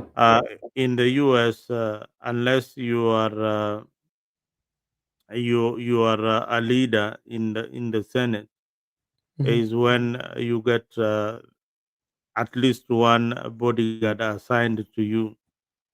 But you don't get 6 policemen assigned to a senator in Kenya. I felt that is very, very wrong. That is the misuse of our police forces. They need to be protecting Kenyan citizen instead of protecting these legislators throughout where they are going. 6 of them is just too much. They don't even need one, because if Benham, you and I don't have security, then the legislators need not to have any security. They need to feel the pain. They need to be robbed. They need to be carjacked so that they can improve the security in Kenya. Until that happens to them, they will not know how the common mwananchi feels about insecurity. Now, the Do you think, consequences. let me Hmm? ask you, let me ask you, Mzalendo, do you think the security that the politicians are complaining about, they are complaining about it because they are scared of the voters, or they are scared of their political uh, rivalry between them? No, the security gives them a kind of power, a kind of protection that Mhm. they are invisible. All right, they Yeah. cannot be armed, not like you. You Mm. understand? Yeah. A politician, wherever he goes, even if he decides to walk in the dark naked, he knows that there are six policemen who are around him. All right, you decide to do that, you will see what will happen to you. All right. So those are some of the things that they look at. Now, what are Mhm. the consequences of from UDA? Will he lose the Senate leadership role because of his move to support a different candidate? Let me tell you, William Ruto is very very smart. Is too smart for that kind of move. Mhm. He doesn't want to open a lot of war fronts, all right? Mhm. Unlike ODM on the other side, they are opening a war with Sifuna. UDA leadership under William Ruto is very, very strategic, all right? Mhm. So when you expel or you frustrate Boni Luale, and remember Boni Luale is eyeing for the gubernatorial race in Kakamega, and the Mhm. reason why he was supporting Seth Panyako is simple, because the current governor for Kakamega is going to run against the current governor, and the current governor was supporting the UDA candidate. The current governor is ODM. All right. Yep. So he has to go the opposite direction. And the reason why he has to go the opposite direction because he wants to create a voting bloc that belongs to him. And he wants to create the differences between him and the governor. So these are political strategies that Alwale is using at the moment. But for UDA to think that they are going to they are going to remove him from majority whip in the Senate, I feel Mhm. that Ruto will not allow that because it will open other wars that is not ready for at the moment. All right. Joseph, maybe the last question, then we can jump into the Gusii land. I know there's not so much about Gusii land. We talk about Matiang'i, and then we can come to Mbere. Then we will finalize with we'll finalize with Mbere. Now, when you look at the area that is controlled by Wetangula, and you see that seat was delivered in, because that is his own that is his own polling station. That is coming from his hometown. Do you feel that the people of Bungoma have decided to think otherwise, because they've been under one uh, kingdom, or under one king for so long, so they feel like, let's try something new, because that was not expected, that Wetangula to lose in his home that is his home. Yes, Brother Benson, thank you. I think so many people did not expect so much of the results that we witnessed in the by-election 2025 on 27. But I think that's why I told you. You see, these guys called Natembeya and Malala, I've been telling you here, maybe they have energy to do this because they're still young men. You know, Wetangula is clocking maybe, is it 70? It's clocking around 70. So I think these young men will give them run for their money, and you've seen that in Kapuchai, yeah? And I think it is going slowly. You know, this thing is a thing that I've started only how many years ago? Was it one? Even we cannot say it is 2 years. because if we look at 2022, if we went for the elections, after we stayed like 1 year, then we started the maandamano ile ya sufuria maandamano in 2023. So I think we can say clearly it started from 2024 when we had the skirmishes and the demonstration that happened in 25th of June in 2024. So I think that is where it all started, and I can give them applause because it has only taken them 1 year, and you can see the inroads that they are doing. You know, politics is not about if I've lost today or I've won tomorrow. It's about how will you be able to keep up with the support in that region, and if you really want to know, you know, I see our brother Laban is very happy about winning the by-elections, but he forgets one thing. The former Prime Minister Raila Odinga did not win any seat as a president, but what did he do? He kept his vigor and he kept his support base. He kept his people on edge. Even though we have gone for four elections, we need to go for the fifth one. And I'm very sure and confident we are going to win, you see. So that is what is in politics. Politics, you know, as we look at it, the way we analyze politics, is the politics of today. Si tuna analyze ile siasa ya leo, by election imefanyika, umeshindwa yani hivyo, umeisha imefanyika. But the politicians, they look at politics in a very different way. And that way is, where have I done wrong? What did I do? What do I need to add here? Is it some money? Is it some funding I did not do here and there? So I think that is all about politics. And I'm going to tell you, Brother Benson, after that defeat that you see was held by a Kina Natembea group in Malava, I'm telling you, the next few months before we go to the next general election, because I think it is 1 year and some maybe 6 months, 7 months, it will be a very different kind of ball game. I think the by-elections it has helped in the government in seeing like they can get some votes there, but also the united opposition, don't forget, they are learning something from these by-elections, and they have seen truly if we can have a guy. You heard Rigathi Gachagua talking yesterday and saying, I never knew that Kilifi we can bring candidates and they can run for the money. You remember him saying like that? So I'm talking about that learning. Politics is about learning. Politics is not about the machine that's an evil. You just keep quiet. And let me tell you, Brother Benson, in 2027 it will be a very different ballgame because everybody will be campaigning for himself. Kila mtu atakuwa campaign ya kiti yake mwenyewe. Hata Wetangula na Mudavadi, they are going to be campaigning all through everywhere, because awezi sema ati utaambia ati Musalia Mudavadi atikaa tu hapo ukitangaliaga tu Kakamega na nini, and you want to treat yourself like a national. Unajua the only person I know is going to stick in Mount Kenya is only Rigathi, because Rigathi ile mandate amepatiwa, ameambiwa wewe kaa huko na make sure iko locked.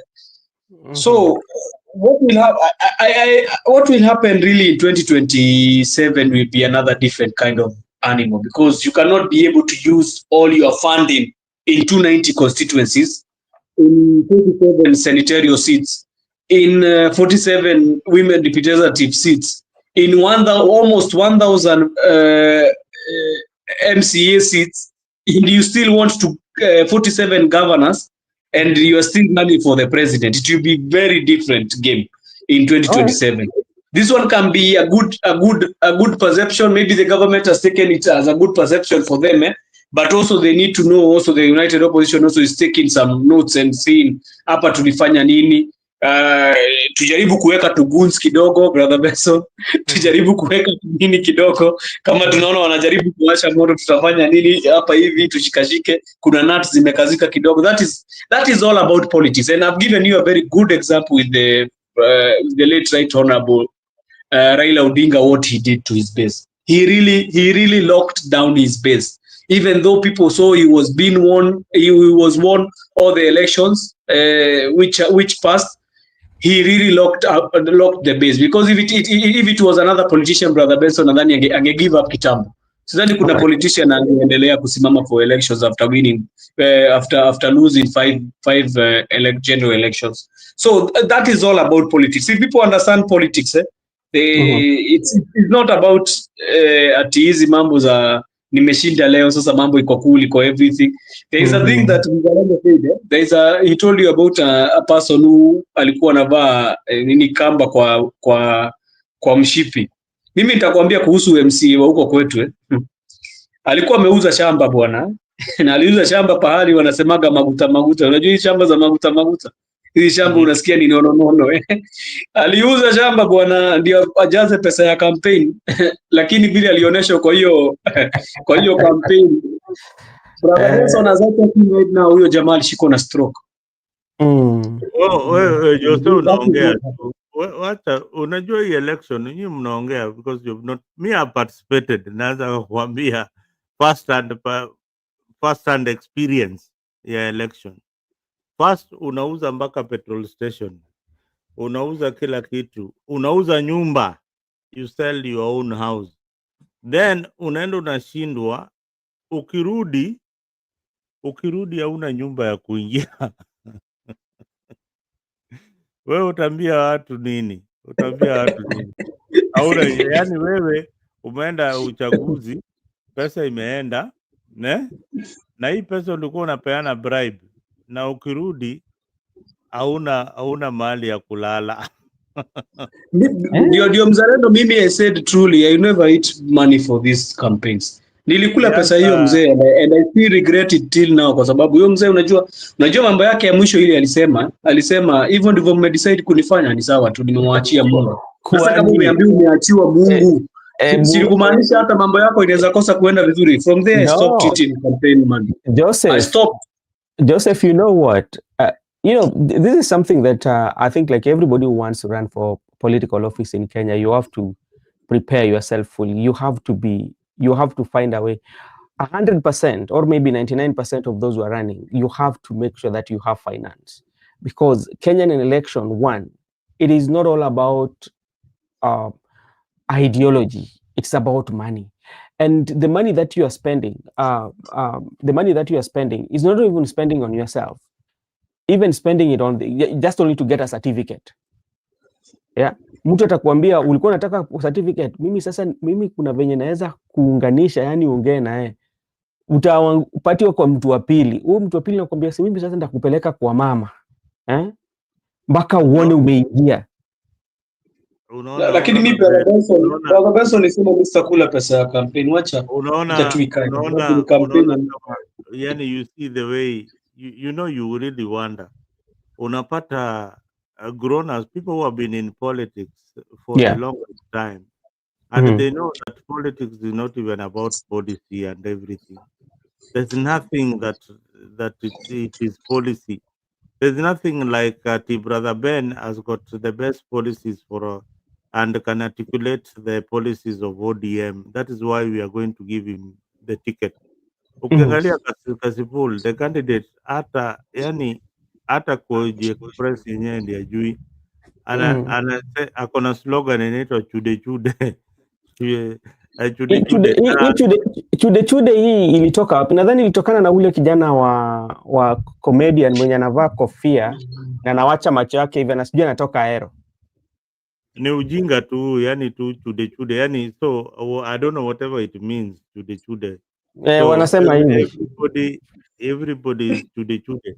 So kila mtu anaenda tu chude chude, and it is just nothing, empty. When you see people like Laban Misiani here, Laban was a Raila supporter for the longest time. Amekuwa akisupport the losing side every other time, and I kept on trying to educate him about how politics goes in this country and how it happens, but he has never learned anything. Now, when you Mhm. lose politics in Kenya, Mr. Laban, politics in Kenya is simple. People love the opposing side, not the ones who are in government. Majority of Kenyans are on the opposing side each and every time. The opposition is always stronger because, first of all, they have got something to talk about. When the government or your MP is going to address his constituents, they have got sometimes nothing to talk about because they have not delivered. When your governor is going to talk, they have got nothing to talk about because they have not delivered. Nothing to talk about because they have not delivered. So it is about the person who is opposing you. It is about the person who is opposing you, who has got the issues at hand, and the issues are simple. Payslip zimekatwa, watu wanakatwa, nyumba zingine haujui kama utapata. You've had complaints in SHA. You've seen that we are having a capitalist political system that is enriching the politician, and that is why the politician controls your life. Hata wewe ukiwa hapo Laban, a politician is controlling your life. You are not in control. Wewe unapangwa, huwezi hata jipanga, hata kiakili hauwezi. Now, somebody put there, ati hata nikipatiwa pesa ya lunch bado ati kura ni siri. When you have sold your soul to me as a politician, you have got no obligation but to vote for me. Unanielewa? Yes, unaweza enda huko, but at the end of the day your conscience is clear that ulichukua pesa na ulienda huko kwa sababu ya tumbo yako. Unanielewa? Kuna tofauti. Jua saa zile unapigia kura UDA kwa sababu ya sera, na ujua saa zile unapiga kura kwa sababu ya tumbo yako. Hiyo ndio tofauti. All right. Thank you so much, Mzalendo, and for that. And it will be a decision that is going to be made by the voters. Who are they going to elect? And I was just listening to somebody saying that sometimes everything boils down to the voters. Brother Ben, answer this question. Huyu jamaa anasema nini? Hebu soma hii. Seattle Bao Kanchori said Kenya has 46 million for 46,233 polling stations with 50 pre-marked ballots in each. At Ruto will have a head start of cool 2.3 million votes. What a world. Yeah. Dan Dario is already telling you there were marked ballot papers kwa magari. We saw it. Ama mko ona ama ni zile zilikuwa ni zinaitwaje zile zilikuwa ni zile magic. Was it a magic show? I don't know what to call it. You saw Ndio Mzalendo ninasema, if the opposition really, the united opposition really want to win these elections, they should do what Ruto is doing. Akiiba hivyo na nyinyi mnafanya pre-marked, hata nyinyi mnafanya pre-marked mingi kuliko yake. Eric, my friend, really put it clearly. When you go for a battle with somebody who is holding a rifle and a gun and a bullet, you don't go there with a knife and think that you are going to win. Mzalendo, now it is me to teach you. Now I need Laban, I don't think hii ni encyclopedia ya siasa. I predict elections and I predict them right. Mimi ni encyclopedia. Okay, sawa gentlemen. You know, Brother Mzalendo, predicting an election of winning one time does not mean that you can predict all elections of winning. Some people, even as we have predicted elections and they have happened. Some are wrong. Baba alituachia nani? Mzalendo baba alituachia baba ya nani? The two terms. Unaona, unajua, like in Kenya it is quite much easier to predict who is going to win. Wacha niulize huyu jamaa kwa swali tafadhali. Muulize swali. Laban, baba yako alikuachia Ruto? Baba yako baba alituachia Ruto afanye nini? Ah, Unajua aliwacha brother Ruto Benson, aongoze. You see what is happening. Ruto is the president of broad-based government. Right now, he's controlling the broad-based government. Anyway, let's look at what happened in Kisii. We had three by-elections, especially that is the larger Kisii, Omogusi. I think Kisii we did not have, but we had in Nyamira, and this went to did not go to either ODM or the UDA, but they went to smaller parties that were in Nyamira. What does this one speak about Matiang'i? To start yes, with you, can Mjaluo. I go? Yeah, go first, Joseph. Yeah. Let me before I answer about that, let me tell you, brother Benson, it's very shocking that people are still trusting this government in the river, because when you heard the news saying that we have 125 rich people apart from 42.6 million people, people need to rethink about what they are saying. But I cannot tell people what to do. Mm. Voters, they are the ones who even they are the ones who decide, and when they decide, I'm telling you, it becomes whatever they do. But that is they have been given the information there. They'll decide Mm. what to do. So Yeah. let me go to Kabucha. Let me go to Kisi. Kisi, Amugusi. Kisi, Amugusi. Let me go to Amugusi. Omugusi. Amugusi, I think that area has been locked. And I don't think Mm. even Tiangi who has locked it. I think the politicians who are there, they have locked it. I How? think they have locked it. Because if you look at the inroads that were being done by Akina, the Kibagendi, you know Kibagendi? But the Kibagendi are going with Matiang'i. Those are in the Matiang'i side. That's why I'm saying. That's why I'm saying they have locked it. It's not even for Matiangi to lock it. Matiangi is just there. They are locking it for him. Mm-hmm. The likes of Akina Kibagendi, the likes of Akina Onyonka, they have locked this Kisi for him. And if you want to know, is when you saw Osoro going for there, I don't know, he had gone to one police station, Mm-hmm. and those guys were very angry. They even chased him away. Yeah. And in Kisi, the politics has really changed. I think now they are out of ODM. Kisi is All out right. of ODM. All I right. can clearly tell you that. All right. Because even MPs, the MPs that are going to come back in Kisi, Mm-hmm. it will not be ODM. I think even that UPA, it's called UPA, the party called UPA. UPA is the Yeah. one which majority of the votes. They want two votes, no? Two They want seats. two seats, then PDP won one. Yeah, but now that UPA needs to be known which party is it, because I know Matiang'i is in Jubilee. Why did they Yeah. not use it No, to no, Mm. to? no, no, no. UPA is a party that was, in fact, was affiliated to Matiangi in the beginning, and you've seen how they have celebrated this victory. So Mm-hmm. Matiangi is affiliated to UPA, that party you are calling UPA. Now, Jubilee came much, much later, but Matiangi and UPA are one. That is why, and you know, Matiangi comes from that area called Nyamira. Mm-hmm.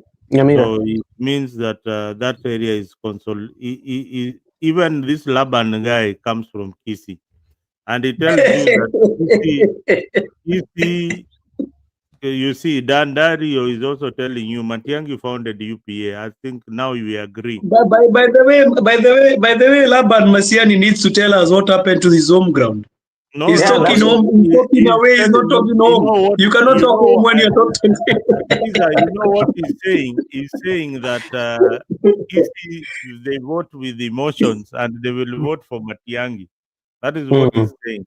But now, this is the funniest. This is what is called. Olensenyika said about youths and politics. Only in Africa will thieves be regrouping to loot again, and then the youths whose future is being stolen will be celebrating.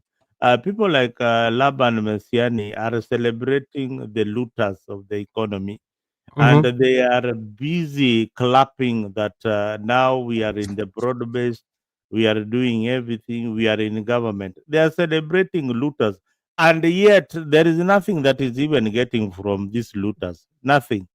but he's actually celebrating the regrouping of UDA and ODM to loot the youth. Okay, and Mzalendo, if you look at what has happened, especially with the those words going to UPA and PDP, do you see ODM has a place in those areas where Laban is coming from? Is or the ODM is going on to claim Laban? Laban, maybe how many are you? Or Kosobado told you very, very clearly, very, very articulately that ODM is like a shirt. Mhm. That imeraruka, ni kama nguo imeraruka, kila mtu anaenda na kipande yake. Gladys Wanga ameshachukua kola ameenda nayo. Mm. Ule mwingine wa Coast anaitwaje? Jo- Joho Joho. amechukua mfuko ameenda nayo. Sifuna atachukua ile anachukua anaenda nayo. Babu Mm. Owino amechukua ile anaenda Anaenda nayo. naye. Ah, Unanielewa? So nakupata hizi vizuri. harakati zote unaona, Gladys Wanga, when she's consolidating Homa Bay, she now wants to tell you that I own Homa Bay. And Homa Bay ni remember, she yangu. said that if you're an MP and you're not working with her, then you not get development. And as if yeye ndio ako na key ya development. Unaona, yani mpamvu kama hizo yani, and then unasikia the youth, unasikia vile the way they clap to such kind of stupidity and arrogance. They Mm-hmm. clap this kind of leaders, wanapiga Mm. makofi. Huyu Uh, amesema, and that's why I said, you remember Wallen Senyinka, uh-huh. this Nobel Prize professor, Wallen who got Sonyinka. Wallen Senyinka. You know Mm-hmm. his full name was Aki what? Akinwande Olewon Babatunde Sonyika. That was his real name. So Mm. people don't know what his real name was.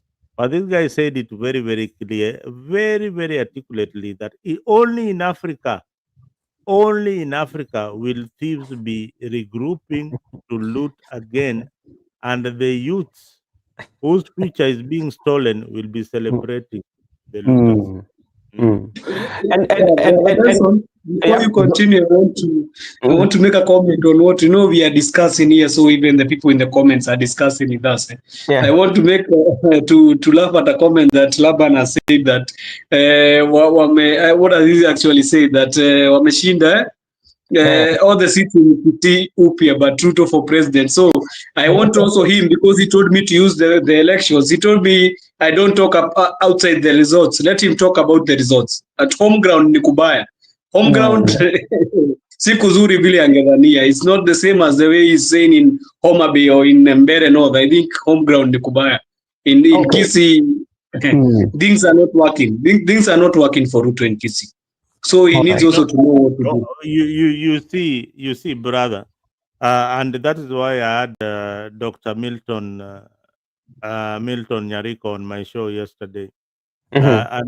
And Milton, I asked him a very important question because I've been going through Kisi, Mm-hmm. the town from Kilgoris. Just after Mm. you eat, after you leave Sotik, Yeah. you get into Kisi, then you get to the border between the Luo when I'm going home. So I drive that along that terrain, and you see the kind of development, and you see the kind of economic activity that is going on in In that area. that area. But immediately when you reach a place like Kamagambo, and then now you start driving through Luo Nyanza, you realize that there's no economic activity, much economic activity going on.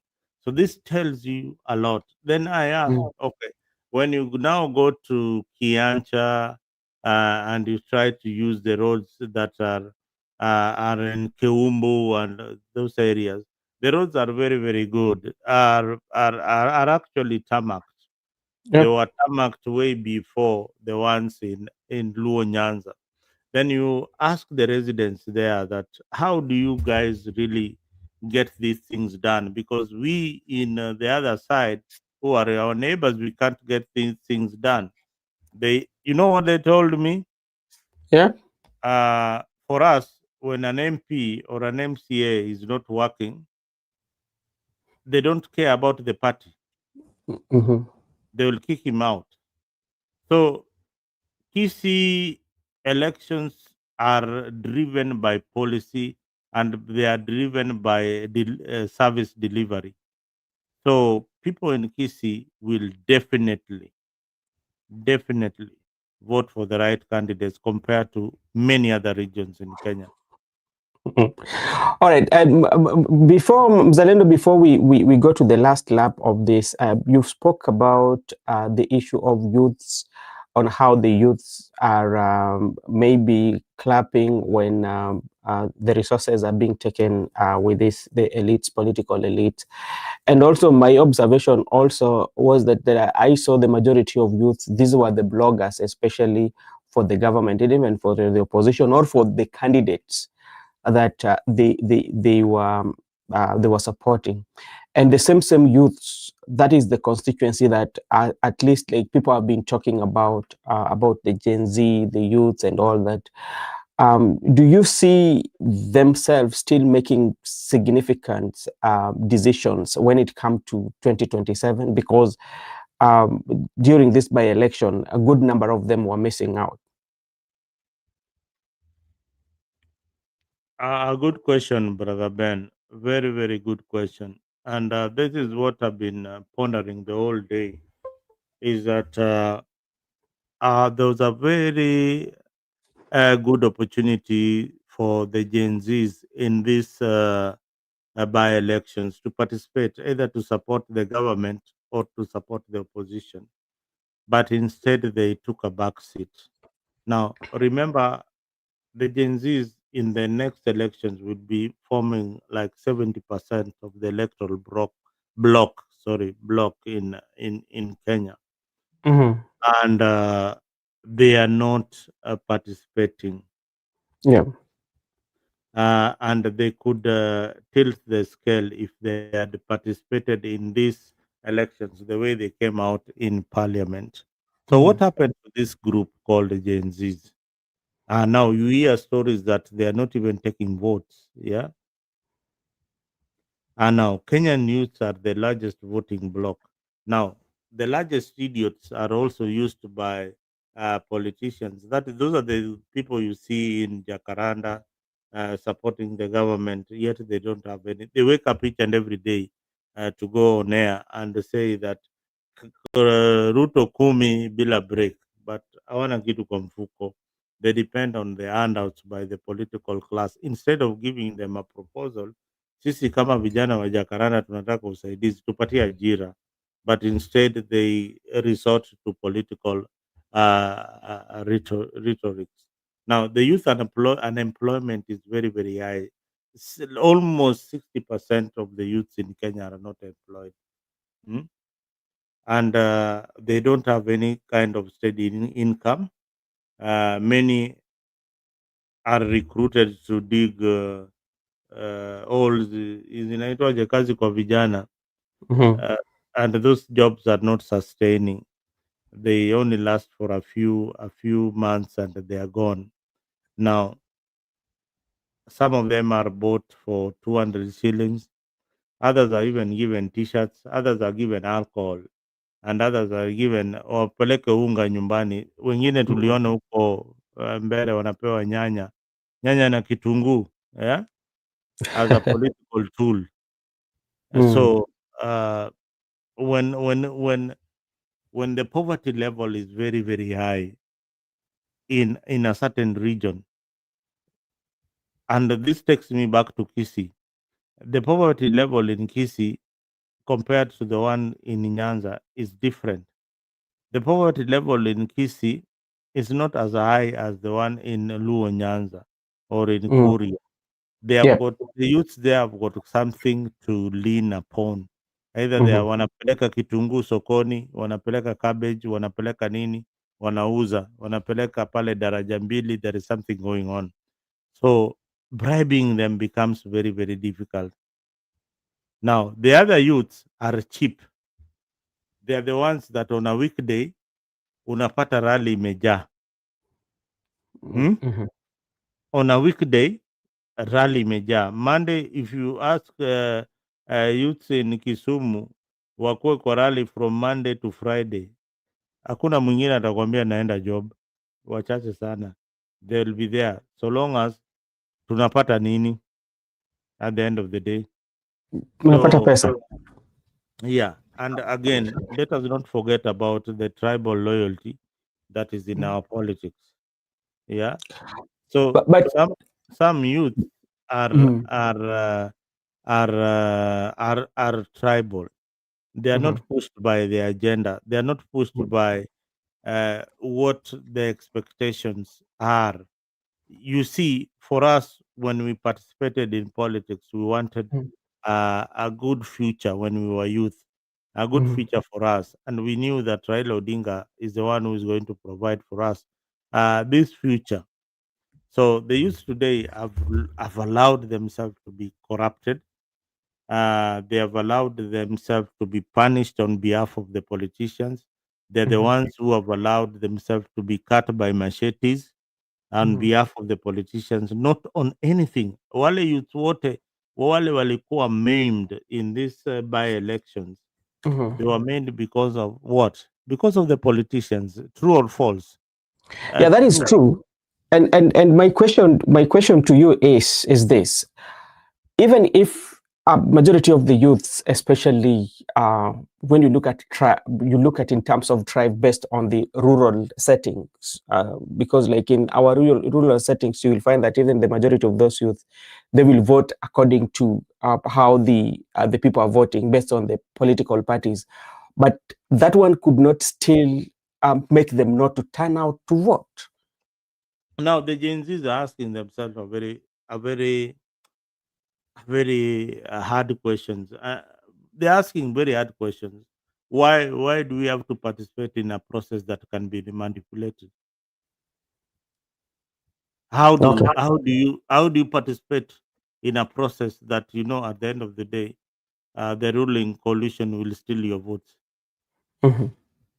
All How right. do you participate in that process? No, that is the reason why some of them sit back, and because why do I participate in a process where my vote will not count? Mhm. So those are the more important questions that people are asking. But the thing is that can we rectify the electoral machine like IBC? The answer is no. We might not be able to rectify the IBC, but there are things that we can change. We can bring so many young people into parliament and to Senate. To go back to your question, the Gen Z, what lacks in the Gen Z is the leadership. They don't have a leader. They don't have a leader. They don't have a mobilizer who is going to mobilize them to pick the votes. I had Boniface Mwangi wants to contest as president. Yet at the end, and it depends on the Gen Z vote. But the other time he lost the Stare constituency vote. So how does he even bargain with the people of Kenya that after losing Stare, I want to be president as Boniface Mwangi? These are the bogus campaigns that I say that, they are diverting tactics instead of us facing the real problem and sitting on the other side as opposition and strategizing to say that this is what we need as a country. Mzalendo, the Kenyan Gen Zs went to back to Enugu. Enugu in me, I told Nigeria. you, I So told you this guy called Laban Mstiani. He has lost his mind. These are people who are, unajua Kenya kuna shida ya bipolar. Hmm? okay, Joseph, let me just come to you before Rafiki yangu Laban, please uh, rudi uh, uwe ule tulikuwa tunamjua. arudi kwa maisha yake halisia. Yeah, maisha yake bwana. Unajua hii pesa ukikula pia inakuchanganisha.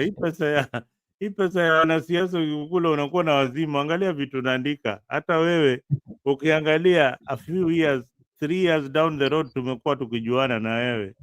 Hii hisia umetoa wapi? Angalia umeandika nini? Mzalendo the Kenya Gen Z went back to Enugu.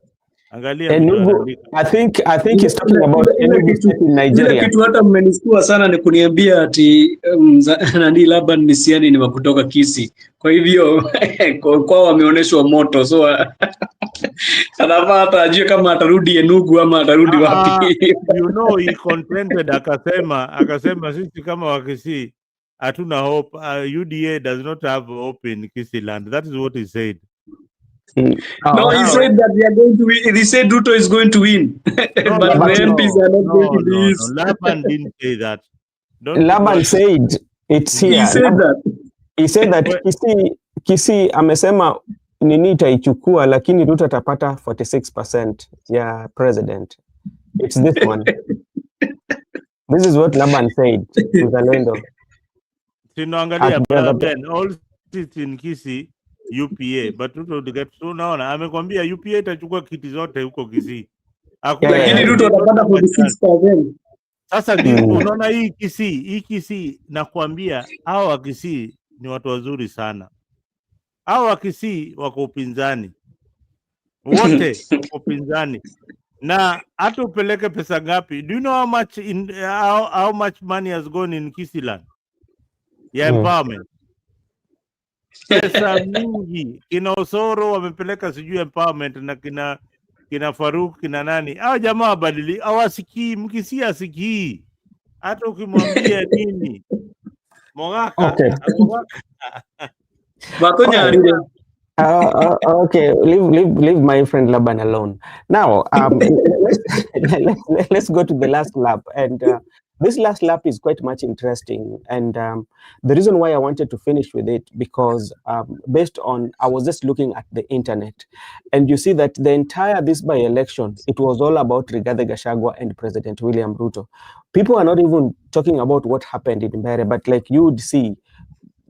Somebody who his name has been mentioned, especially on the social media everywhere, and even the politicians who do not agree with Rigathi Gachagua, the art of politics that he's doing, are mocking him.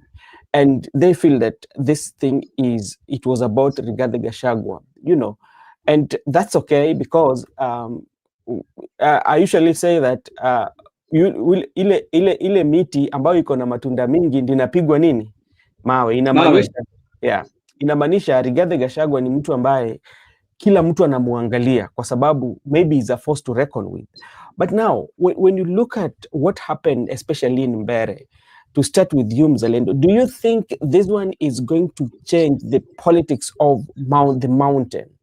Because mountain has always been the talk of the day, especially in politics, based on its numerical, one. Secondly, based on how they vote.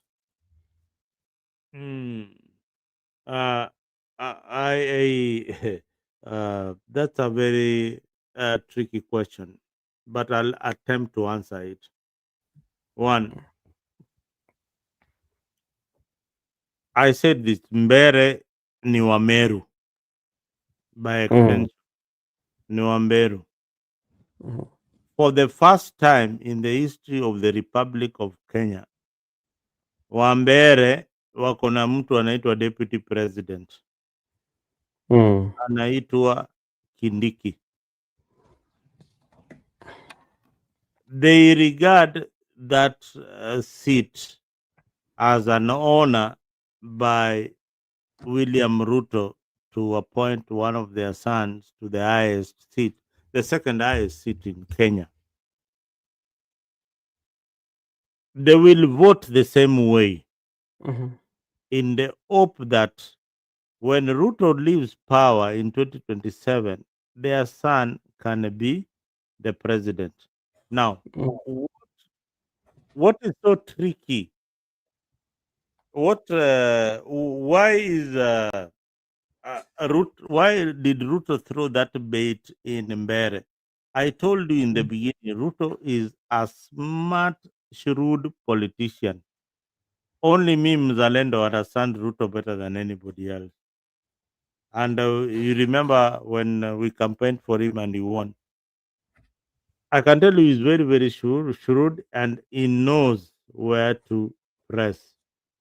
Now, he has now with this victory in Mbere, this is what he's going to tell the Kikuyus. You know, it was not easy for me and any other Kalenjin to ascend to presidency after me because Kenya has got 42 tribes. Merians au Wameru pia wanaweza kuwa rais. Nani alisema Wameru na uchache yao hawezi kuwa rais? So what is this telling you? He's telling he's telling other smaller communities that Merus are not Kikuyus. Merus are Merus. Judge them as Merus, not like the way Joseph want to see Berians as Kikuyus. They are not. He is telling you how our Meru. No, Mzalendo, me, I never said they are Kikuyus. Even Nani has told you there. Ambience, they are even very different from Berians. It's very different. So this The guy. support that this guy had Paris in Embu is not the same support he had in Bere. So in Mbere, they are telling you we are not Kikuyus. Judge us as a different entity.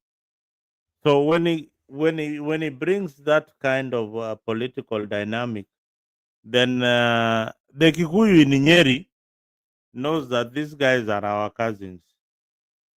So hata Kindiki akisupport William Ruto, we are not losing anything. You understand how this politics is going? Is that Ruto will get a sizable amount of votes in Central Province by the fact that Kindiki is his running mate. In the absence of Kindiki, my other option would have been Ndini Nyoro, who has been playing in the middle. He has been sitting kind of on the fence, hoping that Ruto will pull him on this other side and becomes the running mate so that he can get the larger Mount Kenya block. But this is a fact, and I'm speaking to the Gema community. Kenya is tired of the Kikuyu presidency. Know that for a fact. To the Kalenjin community, this is the last Kalenjin president you are going to see in the history of the Republic of Kenya. That is a fact, and that will not change. So the ping pong game between the Kalenjin and the Kikuyu community ends with William Samoei Ruto. So the elections in 2027 is the minority versus the majority tribe. That is what is going to happen in 2027. Now, with the coalition of the majority majority of like Kikuyu tribe in the minority tribe, then there is a chance for Kalonzo Musyoka to win the elections. Those are the things that people will not tell you. But hapa mimi ndaambia ukweli how Kenyans feel about elections. All right. Thank you, Mzalendo, for that insight. Let me also bring in Joseph, and because Rigathi Gachagua is now the talk of the day. There are those who says that is a big loser, especially in the by-election that has just ended. Maybe for you, Joseph, when you look at the political art of Rigathi Gachagua with the results in Mbere, does this one reduce his influence in Mount Kenya, or this one even makes him stronger? Thank you. There was some statistics I was looking at, but I'll put them up later. I'm going to answer this question. I think Rigathi Gachagua has proved himself that he is an indomitable candidate in in that region, because I remember when they impeached him, they told him that you are going to be forgotten by 2 weeks. But somebody who was supposed to be forgotten by 2 weeks has really given the government a run for its money in Bere North elections. Somebody who was supposed to be impeached, and he was supposed to be ashamed in front of the public and his people, got a sizable amount of votes from Bere, which is not even his stronghold, which is not even his backyard. You know, Bere is not a backyard for Rigathi Gachagua. His backyard is what you call Wamunyoro. That's why you call him Wamunyoro. It comes from Madeira. Another thing that I can always check is this guy, his political career has been under Uhuru's wing. Apart from being a DO, he was under Uhuru's wing from 2002 to 2022. And he has become only a one-time member of parliament in Kenya. And most of these people that he was arguing with, or he was defeating them, he was trying to defeat with them, have already become 2 members of parliament terms, 3 terms. They have been members of parliament who have been so much so much in the politics of their constituencies or their counties. So me seeing him taking that one and coming as a force, which he can be able to get 50-50 in that Bere North, I thought that one could also show him in the other side as a person who is really a problem to William Ruto. He's really a big problem to him. But talking about the by-election, we talk about the winner, and the winner is okay. We talk the William Ruto. We say, according to IEBC, that guy has won the elections. UDA has won the elections. But in Mount Kenya politics, it will be very difficult, as Mzalendo was saying, that Mbere people or Tharaka Nithi or Meru people or Embu, they think they are going to be given the presidency by platter. I think that one will be the last nail on their coffin, as they are going to, I was trying to get the votes and the registered voters from Tharaka Nithi, Embu, and Meru. And if you hear the kind of number of voters they have there, you'll be even shocked.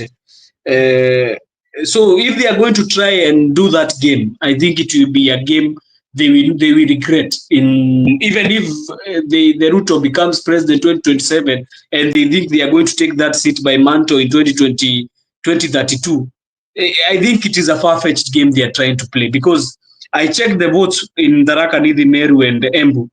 They are 1.4 million. 1.4. Because I checked Tharaka Nithi, they have 231,932 registered voters in 2022. I'm talking about registered voters, not votes, registered voters.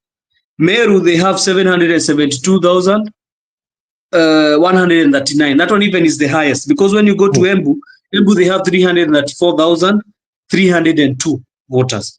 So if you accumulate all these votes, we are looking at them concerning with the registered voters we know as so far. We don't know about the ones who will come in 2027. We need to take the look around. But if that is what they are seeing, and they are seeing that they are planning their son to become a president, Kithure Kindiki in 2032, I think that is a far-fetched dream. Without Mount Kenya being an unit, it will be a problem for them. It will be too much problem for them. But so far, Gachagua, you can take it in 2 ways. He has lost that by a election, and his people are going to talk about it, and people are going to keep on him. Watu wataanza kumdharau. But even the people who are wanamdharau, they're talking about him. They're the ones who impeached him the other day. I thought they were supposed to tell him that he's supposed to be forgotten in politics once and for all. But they're still talking about him 2 years ago. 1 year? 1 year now, 1 year to go. They're still talking about him. So I don't know what measure they did. I don't even understand what impact did the impeachment have with them.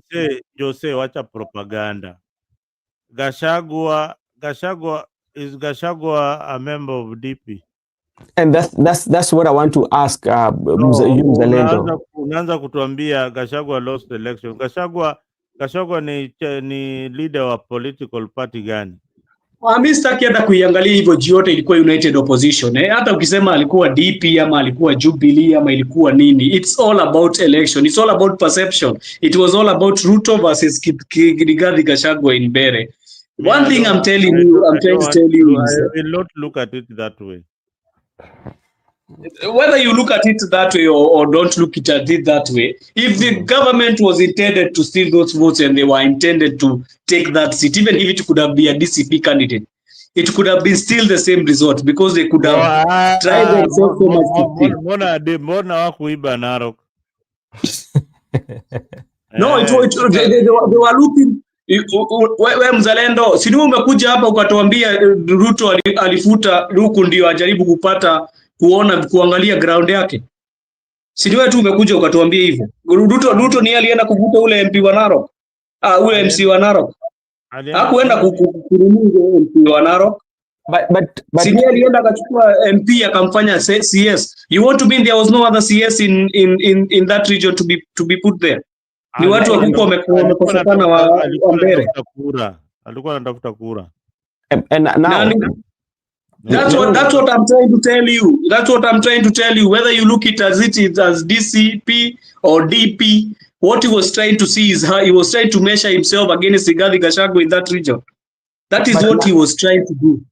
But now let's also look at this way, because like Rigathi Gachagua being somebody who his party is still very young, and he has gotten some votes, and this is what Rigathi Gachagua said. This is after the election. This is what he said: "Congratulations to Hon Simon Tipatet Sinare, our DCP candidate for Purko Ward, Kajiado, for the splendid performance. It was just, though he did not win, despite voter bribery, intimidation by police, by poll credible second, you have bright future in the leadership." He also congratulated especially the members of county assembly that he got 3 of them, and these members of county assembly, he got them outside Mount Kenya. Why can't we look that one also? Why do we so much focus about his I have a question. I have a question from Zalendo, because and I have a question for you, Brother Benson. So when we say that William Ruto got the MP from Bere, so what do we mean? What are we gauging? Are we gauging it as Meru, Tharaka, or Embu? What are we trying to gauge? Because I'm not understanding what we are gauging here. Okay, to me, when you know that answer. So this is how I would answer you, and I will answer you based on how the politics has really taken place in that region of Mount Kenya, or that region of Central. Because remember, this one came as a result. Everything, their starting point was the impeachment of Rigathi Gachagua. That's where everything started, you know. And after impeachment of Rigathi Gachagua, what happened again? There was appointment of Kindiki. And where would Kindiki coming from? Kindiki was coming from the east. And in the political maybe mindset of William Ruto, it was balancing, because Gachagua was coming from this other side. The impeachment was done. So he was finding a way on how to balance off. Yeah. And how was he balancing off? It was balancing off by appointing on the other side, you know. Then what happened again? When they disagreed with Muturi, you know, what happened after the sacking of Muturi? He appointed a CS from somebody who is active member of parliament. So in essence, what President William Ruto was trying to do, President William Ruto was trying to make the marking scheme. You know, I told you about the hypothesis. Why? What if? And those answers has been made. So he was trying to test its popularity in the area of eastern part. That was what he was trying to do. Yeah, I was asking Brother Benson, he was trying to mark the popularity, but yes. How many counties do we have in Mount Kenya East? Because you keep on saying Mount Kenya East here. I need to know how many counties we have in Mount Kenya East. How many are they? It's about the population. It's not about the counties. No, you cannot say population and you don't know the counties. You need to start with the counties and know the politics that are being played in that county. Because you cannot just say that he was just coming to mark his own, his own observations, but you're not talking about the counties. Which counties are there? There are so many things that have happened in Meru since Ruto was a president. There has been even an impeachment against the governor. Yes, there has been so many things that have happened in Meru. The politics in Meru is not very easy as we see, because we have had so much things that happened in Meru. Anyway, let me help you guys in this conversation. There are 3 counties in Mount Kenya East. Yeah, There are not 3. There are 4. There are 3. You start with Kirinyaga. Kirinyaga is a starting point. What are you trying to tell me? No, we start with Kirinyaga. We go to Embu. In Mount Brother Kenya, Brother Mzalendo, I stay in Kirinyaga. We start with Kirinyaga. We go to Embu. We go to. No. Let me mention my counties. You'll mention. No, I need to correct you. I need to correct you because you're not saying. I know Meru. I know Meru County. I know Embu County. I know Tharaka-Nithi County. Period. That forms Mount Kenya East. What does East mean for you? What do you mean? What does East mean? Because we call it Mount Kenya East. What does East mean? How many counties? Okay, let me ask you a simple question. How many counties do you have in Mount Kenya? We have a lot of counties. Even Nyandarua is a county in Mount Kenya. I want an answer. How many counties do you have? So many. We have around 8. That is not an answer. That means that you don't know. We have got 10 counties. We have got 10 counties. You see, you're saying 8. We have got 10 counties in Mount Kenya. You don't even know. Which ones? Tell me which ones. I have told you. The bone of contention here was.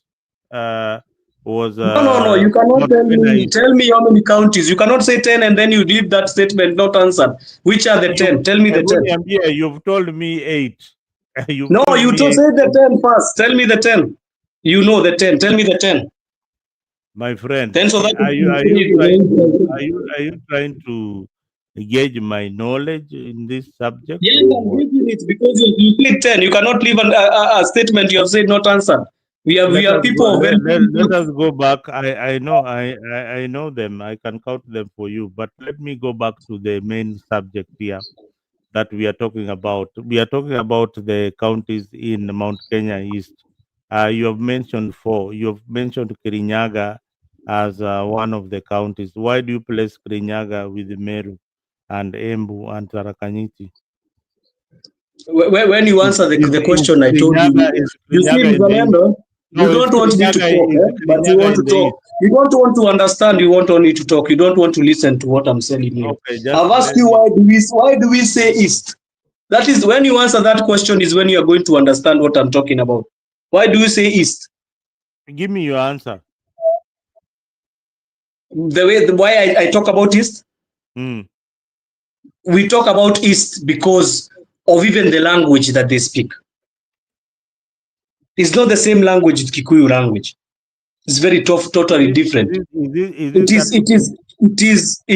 is a language close to you have the Kisi as a Bantu and the Luya, but you cannot say that they are Mount Kenya. Why don't we say they are Mount Kenya?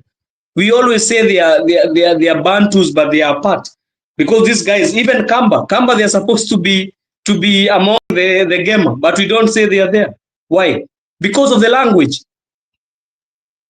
And if you hear the language that is being spoken, I speak that language, Brother Mzalendo, I know. There is a difference in languages.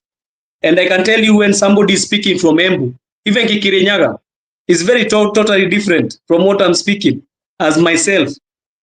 The only language that seems to be the same is from people from Nyeri, Muranga, and Kiambu. If you hear the Kikuyu they're talking is similar.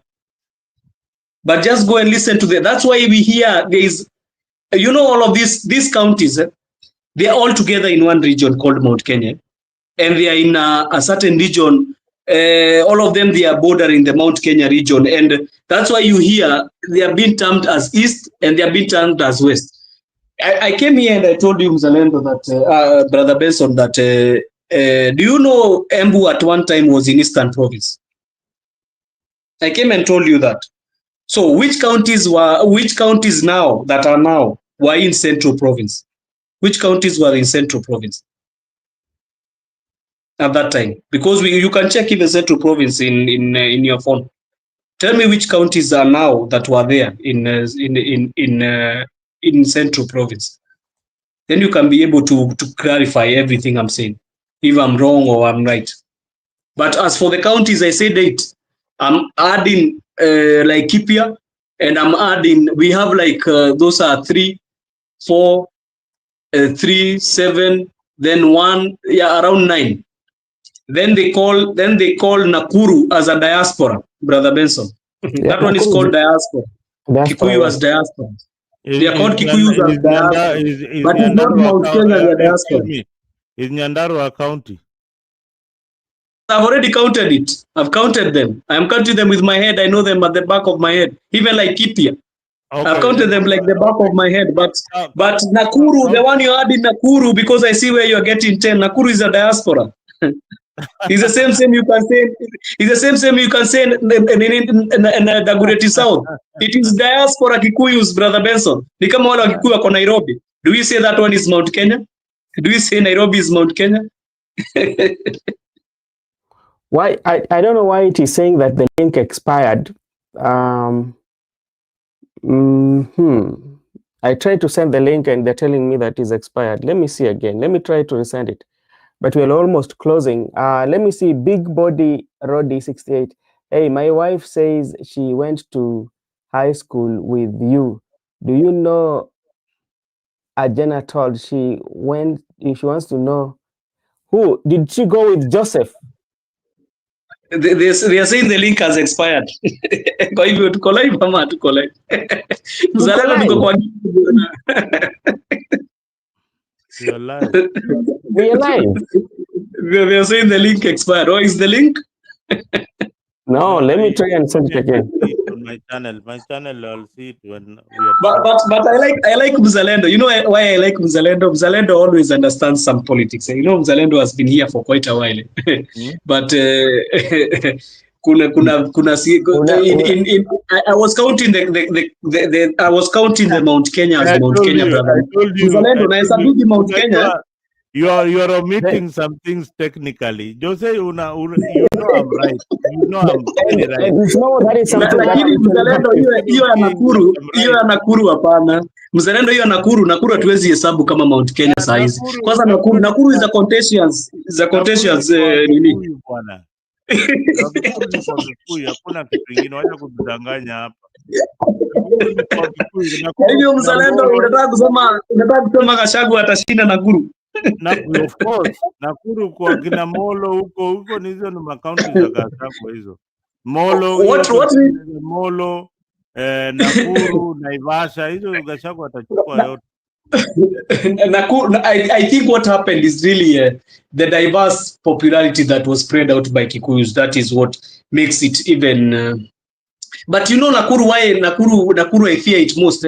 Nakuru, you know, Brother Benson, Brother Mzalendo, the way I see it, Nakuru, their politics will be of a great difference from the Mount Kenya because Nakuru is a very hot spot. Kama Gachagua anashinda Kariobangi, unafikiri Nakuru hatashinda? Nasema saa hizi elections tunaenda. Unajua what happened in 2007? It was a very difficult year for the people who are staying in Nakuru, and I think they are afraid of going to that again. They are afraid of that kind of going back to all the mess they saw that time. I know your argument where it's coming from. You know why you're arguing like this? You're arguing like a politician. Now you're arguing like that guy who lost elections. What was his name? Anaitwaje huyu jamaa akale kamzee by the way, si argue Mzalendo. I'm trying to tell you. Wacha nikumalizie. I know this rhetoric where it's going. And I've heard it from that guy who lost elections. And they play this ball, wanacheza neutral, wanacheza ati, even the current governor anacheza neutral, anajaribu kucheza neutral kama wewe, anasema Nakuru iko hivi, Nakuru sijui iko namna hii, kuna wakale hapa, so tunaogopa kupigwa nini. Sema mnaogopa kupigwa, si ati nini. Nakuru Kwani mnadanganyana? Sisi siwezi danganya mzalendo. Ni kweli. Siasa ya Nakuru iko namna hii. Gachagua will win all the seats in Nakuru. DCP itachukua zote za Nakuru. And for one reason, Wakikuyu wako wengi hiyo sehemu ya bonde la ufa ya hiyo ya Nakuru, wako wengi kuanzia Molo, ukikuja Nakuru town, ukikuja pale Naivasha, MPs wote wamekuwa ni Wakikuyu. Hakuna Mkale, hakuna Mjaluo, hakuna Mkamba, ni Wakikuyu. Hizo mashamba zote na mahoteli zote they are owned by Kikuyus. Lakini unajua kwa nini tunaita abroad, brother Mzalendo? Kwa sababu paka kuna Lamu. Okay. Even Lamu is abroad. Lamu always they vote for Kikuyu MPs and even governor. So that's why I call it abroad. Ni Wakikuyu wako abroad. All right, Joseph. That is how we term them. But the area, the way you are saying, brother Benson, I'll come back to you, is about Mount Kenya East. I was asking you about those and why do you think he had the masking scheme? Because the politics that are being played is very hardcore politics in Mount Kenya. They are very hardcore, and I don't think we have ever played politics that are like that in Mount Kenya. It has been somehow uneasy politics. Sasa kabla uende, wacha nikuambie zile vitu unajaribu kuignore. Mount Kenya West, Nyeri County, Kirinyaga County, Murang'a County, Kiambu County. Hizo ndio Mount Kenya West. Now, what about Nyandarua? Nyandarua and Laikipia? Nyandarua and Laikipia are not in West. They are where? Sasa hapo kwa Nyandarua tunaenda Nyandarua we cannot place it in East and we cannot place it in West. So where will we place it? Because I need to know as we answer in these questions. So Nyeri, nimesema Nyeri, Kirinyaga, Murang'a, Kiambu au ni West. East ni Meru, Embu, Tarakanyiti. Now North. Yes, North and Kirinyaga. And Kirinyaga, brother Mzalendo. Angalia Kirinyaga, uje Kirinyaga, nataka usikie uniambie Kirinyaga. Tusijasikia Kirinyaga.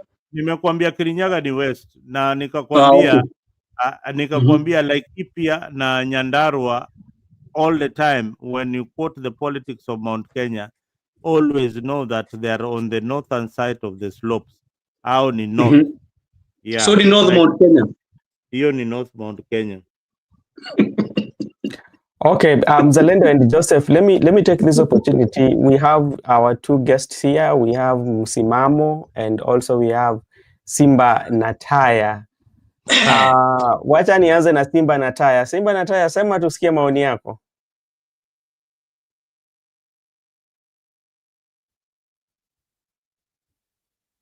Amekimbia tena na alikuwa anataka tuambie Ubugu sinasema nini. Msimamo sema. Msimamo kamili, anaitwa Msimamo, jamaa wa Kilifi. Huyu ni wale walipigia ODM kura kabisa na wakashinda pale. Wewe mbona sumwache ajisemee, kwani wewe ni msemaji wake? Msimamo sema. Huyu ndio diwani mtarajiwa. Na sijui nini mbaya, simpati hata kidogo. Aya, double echoes, we can hear you. Oh, you can hear me?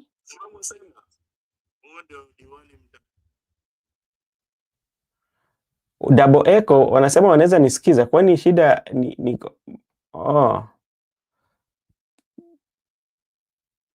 Kuna kitu ninaweza taka kujibu ya Father Dan. Joseph, kuna swali lingine umejibu hapa.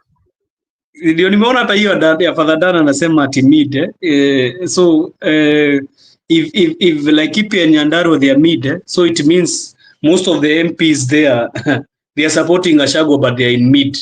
You know in Nyandarua the likes of Akina Methwe, the likes of Akina this MP from Nyandarua, his name is called nafsahau hiyo jina yake, Joseph Kinyua. Is Joseph Kinyua? Yeah.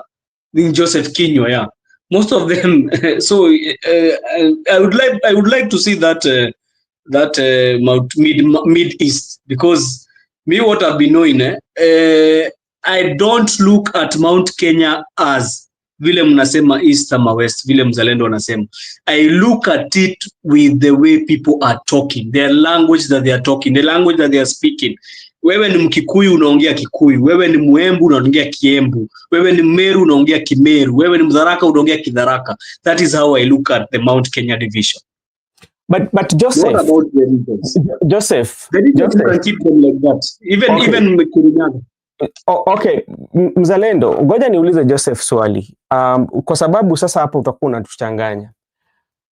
Wakati ambapo Ruto alikuwa anapigiwa kura in 2022, mbona hayo ambayo unasema kwa saizi au kuko unasema? Nimekuwa nikisema hayo mambo kutoka kitambo. Niliwaambia Raila amekuwa akipata kura kutoka Meru. I told you the same thing when I came here. Na ngoja tu swali bado inakuja. Wewe ndio ulikuwa unasema hivyo, lakini swali tena la pili. Ukiangalia baada ya UDA kukuja, labda UDA kuingia katika kama tuseme kwamba chama cha UDA. The first MP for UDA to get came from Kiambu. Well, the first MP from UDA came from Kiambu. But you want me to answer, or you still have more questions? Just wait, then we will invite. Just you make it brief. And I answer. Yeah, and by UDA winning that Kiambu seat, that was like a benchmark for President William Ruto for the Mount Kenya. Yeah, let me talk about that. You see in Kiambu, what I think really happened, Uhuru was not at it like the way Ruto went at it. If Uhuru really did his politics and did all the pouring and dishing out of money in that Kiamba seat, I'm very certain that he could have taken that seat. He just let it go. I told you the votes that differentiated between Kawanjiko and Kareli Jama was very few. It is the same thing that happened in Mbere. It was around even, I think 500, it was around 700. You say I'm so embarrassed. What you just said. No, you don't want me to ask Mzalendo. Nimeulizwa swali nijibu. I'm talking about Kiambu. Angepeana pesa. Yeah, he could have dished out money and do all the kind of politics we saw being done in Mbere. But Uhuru was not interested in that. He was leaving his term. Uhuru was a president who had already served his 2 terms. Okay, do you think if it was Uhuru wacha nikuulize swali, Brother Benson, do you think if Uhuru was at that president in 2017, he could have let that seat go? But kwa hivyo kupeana pesa na bribe kwako ni sawa tu. Sijasema ni sawa, lakini tumeona ni sawa. Sijasema ni sawa Mzalendo. Nimesema kama angetaka kushinda angemwaga vile pesa ilimwagwa na vile kulimwagwa gunism Mbere, ndivyo tu angefanya, lakini hiyo election hakuna gunism tuliona in Kiamba. Kiamba uliona gunism, pigano uliona kufanya nini? Mimi Jose, I don't Hebu tusikize msimamo anasema vipi. Nimekujibu juu sasa unasema uende kwa msimamo. Nimekujibu. Nimekuambia kama ni Uhuru angekuwa 2017, unadhani hiyo kiti ingepotea? That is the question you need to answer yourself. Ingepotea. Yeah, I still believe ingepotea kulingana na venye mambo ilikuwepo, kwa sababu kitu ambacho most of the Central Kenya were saying during those days was that Uhuru Kenyatta was not accessible, and they were saying that Uhuru Kenyatta has taken development to Nyanza. You see those things. Those are the driving factors that were taking it to the votes. It was not all about money. There are so many factors that could have contributed to it. in that election. You know one thing you forget. You know one thing you forget. That MP who was running against Kawanjiko was a very experienced MP. He's not just a simple MP as we are talking about. Kariri Njama was a very experienced MP, and he had done so much work for his people. Uhuru was not popular in Central. He was not. He was not. Going to 2022, he was not. He was not about popularity, but if he wanted to take the machine, you think Ruto was popular in Mount Kenya at that time? At this time, yes, he was. He's still popular in Mount Kenya. Yeah, you want to say he's still popular now in Mount Kenya than the way Rigathi is popular? No, things have changed. Now the so you want to mean so from today we want to mean Rigathi is not popular in Mount Kenya because you said Ruto is popular. Mmesema Ruto is popular. You cannot have two ways about this. Is either Ruto is popular or Rigathi is popular. To your standards, you just said that money can buy the people of Central Province. And to your standards again, you have said that Ruto used money in Mbere, and that is why he's popular. Had William Ruto had Uhuru done the same thing that Ruto did in Mbere? Pesa ilitumika bwana. Money was used to buy people. It's not a secret anymore. We cannot lie about that. Does it mean that Ruto is popular? Who in Mount Kenya? Yeah, in Mbere. Is that one I've left for you to answer? You're saying he's popular, then you're saying Gachagua is popular. So how do you have two people who are popular in Mount Kenya? You need to answer me that one. Wacha mzalendo waongee. If you can buy a popularity, then it is okay. If our standard measure is the amount of money that you are going to use in a constituency, then Ruto is popular in Mbere. I'm really shocked that Ruto is popular in Mount Kenya and Rigathi is still popular. I have never heard people become popular in a certain region. Is either one is popular or one is not. Okay. Just one Mbere. Musimamo, how are you doing? Unaendelea aje kaka? I'm doing good. Asubuhi yake umekuja kama umechelewa, karibu sisi tunaondoka. Bwana wewe, alafu pia sina maisha, ni ile kwamba yani ni hamu na sitaki kukosa hapa, maneno ni matamu, mara kidogo nimetemwa.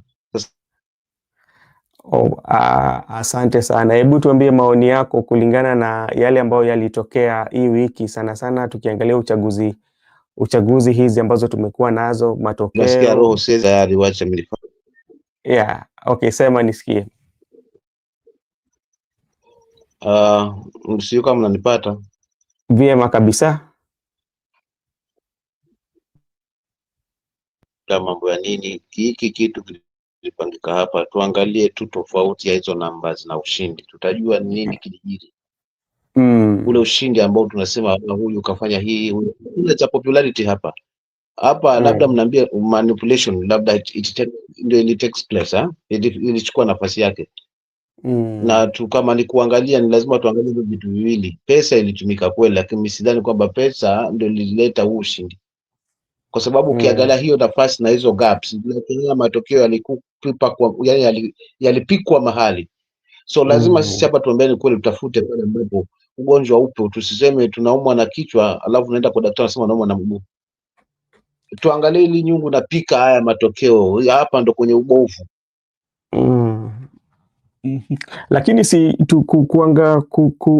ukiangalia kwa undani zaidi ama ukifanya utafiti, sisi hapa tulisema kwamba pale ambapo tuliona kwamba kulikuwa na shida kidogo ni IEBC ndio hawakuwajibika katika kazi zao, na wengine walikuwa wanasema hapana. Sisi tulikuwa tunaona hivyo. Kuna umaarufu kwa hapo, hele ilitumika tu kisingizio. Pia sidhani kama ni tuangalie hizi numbers.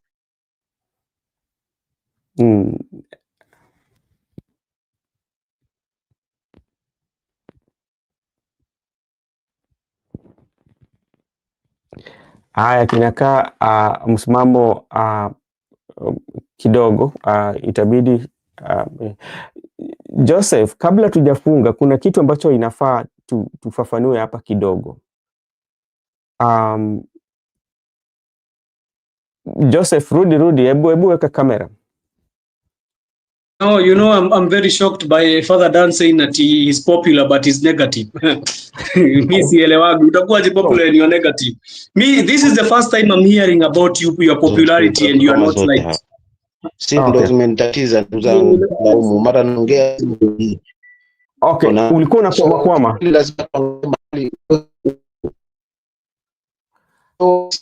Si the way ile akanaweza nikazungumza si mwananchi naamini kwamba alifanya yake na hajafanya yasio sahihi kwake. Lakini sasa kuna wale walicheza kama wao kwanza wana nguvu. Hiyo lazima tukubaliane. Na tukitaka hiki kitu tubadilishe, lazima tuangalie hii nguvu iko wapi. Hawa wenzetu wana nguvu. Wako na tear gas, wako na polisi, wako na guns, alafu wako na pesa.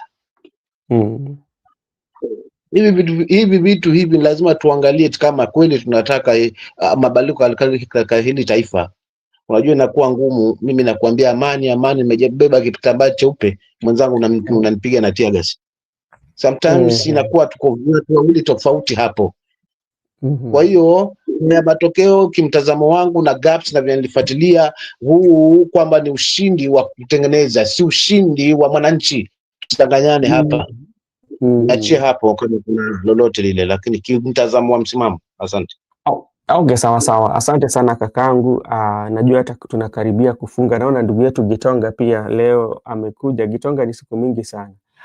Pali Joseph, labda pali ambapo mimi nilikuwa place that I was disagreeing with you was in 2022. Is it 2020? Is it 2021 when we are headed toward election, especially for Kawanjiku? And when you look at that moment in time when Kawanjiku was winning, one of the narrative was that played part was about the newly found friendship between the Right Honorable Prime Minister, the late Right Honorable Prime Minister, with Uhuru Muigai Kenyatta, contributed a lot for Kawanjiku to win. Secondly, President by then was very unpopular because he was decampaigned by people like Ndindi Nyoro, Kimani Ichung'wah, Alice Wahome, and even Moses Kuria really was against the president.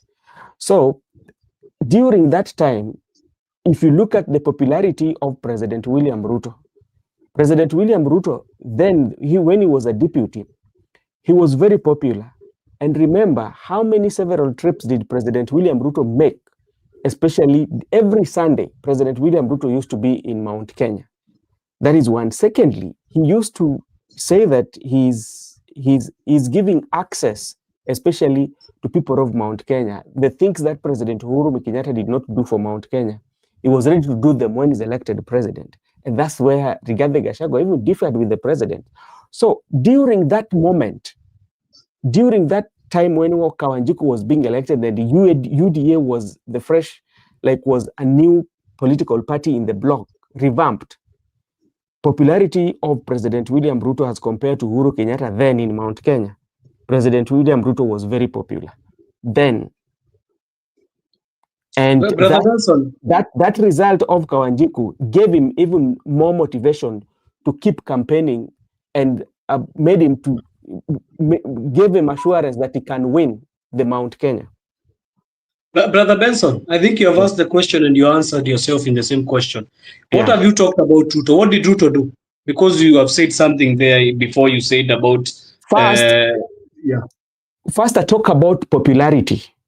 Yes, and then what did you say about Ruto? Because there's something you said about Ruto. What did he do? He made several trips, especially... Not several, he made so many trips. Yeah. So many trips. He was even camping in Mount Kenya. So the question I need to ask you, you said Uhuru was unpopular. Okay, I don't disagree with you. But the question is, why did it make him unpopular? Because there was a guy called William Ruto who had made transverse trips. Do you think if Uhuru had tried to do that, they could be in the same, they could have been any difference? If Uhuru tried to do inroads? They could have been very different because there were so many pointing factors that contributed to even Uhuru Kenyatta being unpopular. First of all was the issue of BBI. You have to put that one in consideration. Yes. You know. And that's why I'm telling you, Brother Benson, it happened. Just wait, when the BBI was coming, Raila was in the picture.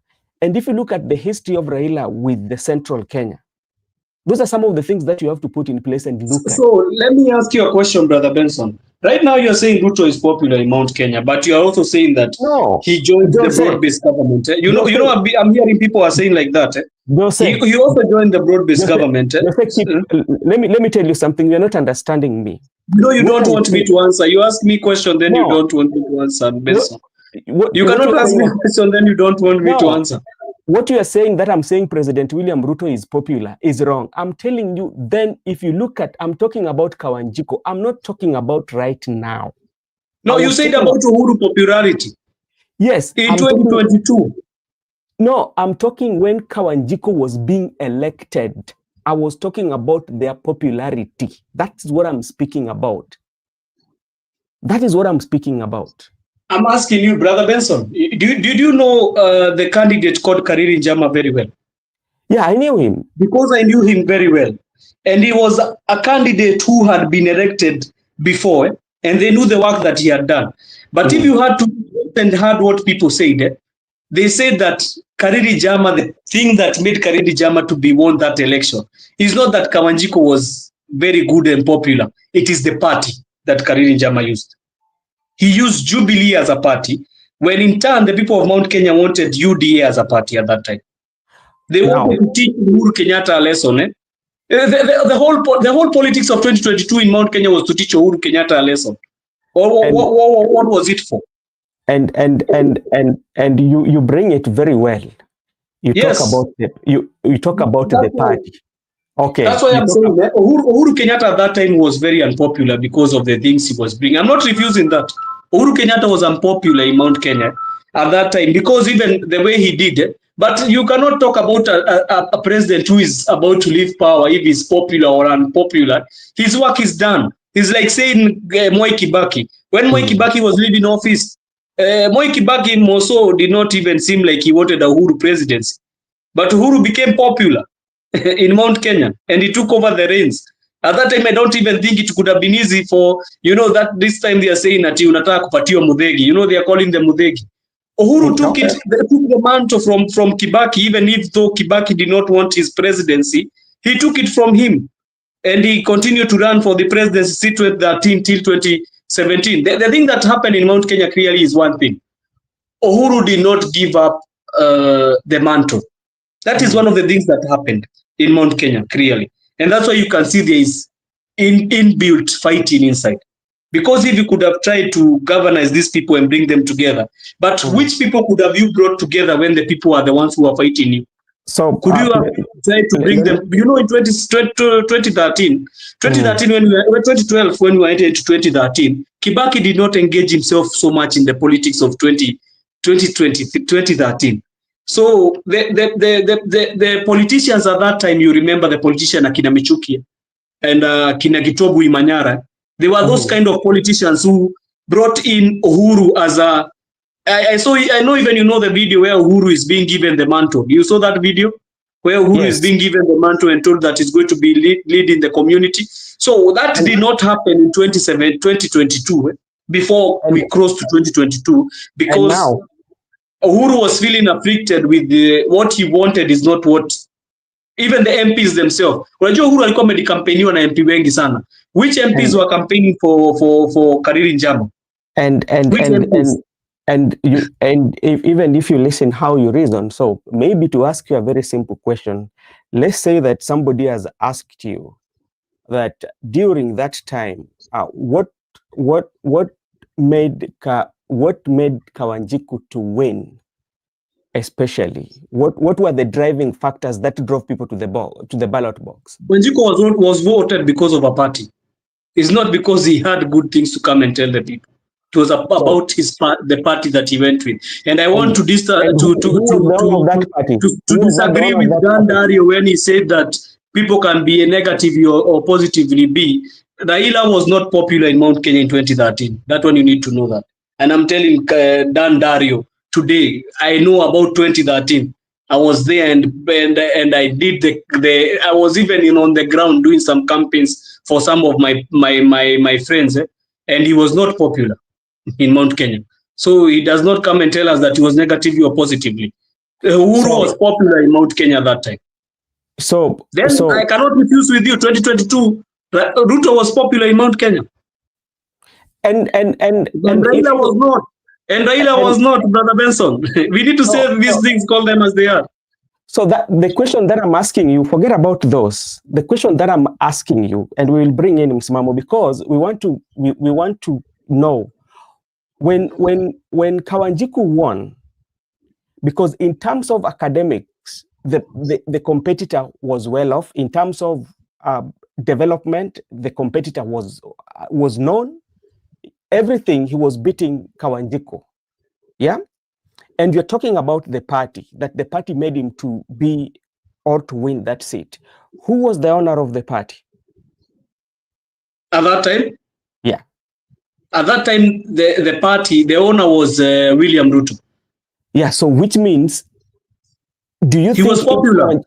Yeah, so, and that's the popularity, that's what I was telling you, that Kawanjiku won the election because President William Ruto then was more popular in Mount Kenya than Uhuru Muigai Kenyatta. And Brother Benson, you're being answered even by people there. The issue about Kawanjiku was not all about Kawanjiku or Kariri Njama or what. The issue about is the same thing with Bere North. It was about showing Uhuru who is going to talk. The Kikuyu people were showing Uhuru, we are going to show you dust. They were talking about showing Uhuru Kenyatta dust. That is what happened. There is nothing further from that. And that's where what I'm telling you, the only thing that we are not agreeing here, we are asking at what are the things that made people to went to the election. I would count one, the resistance that my brother is talking about here. Those were the driving factors.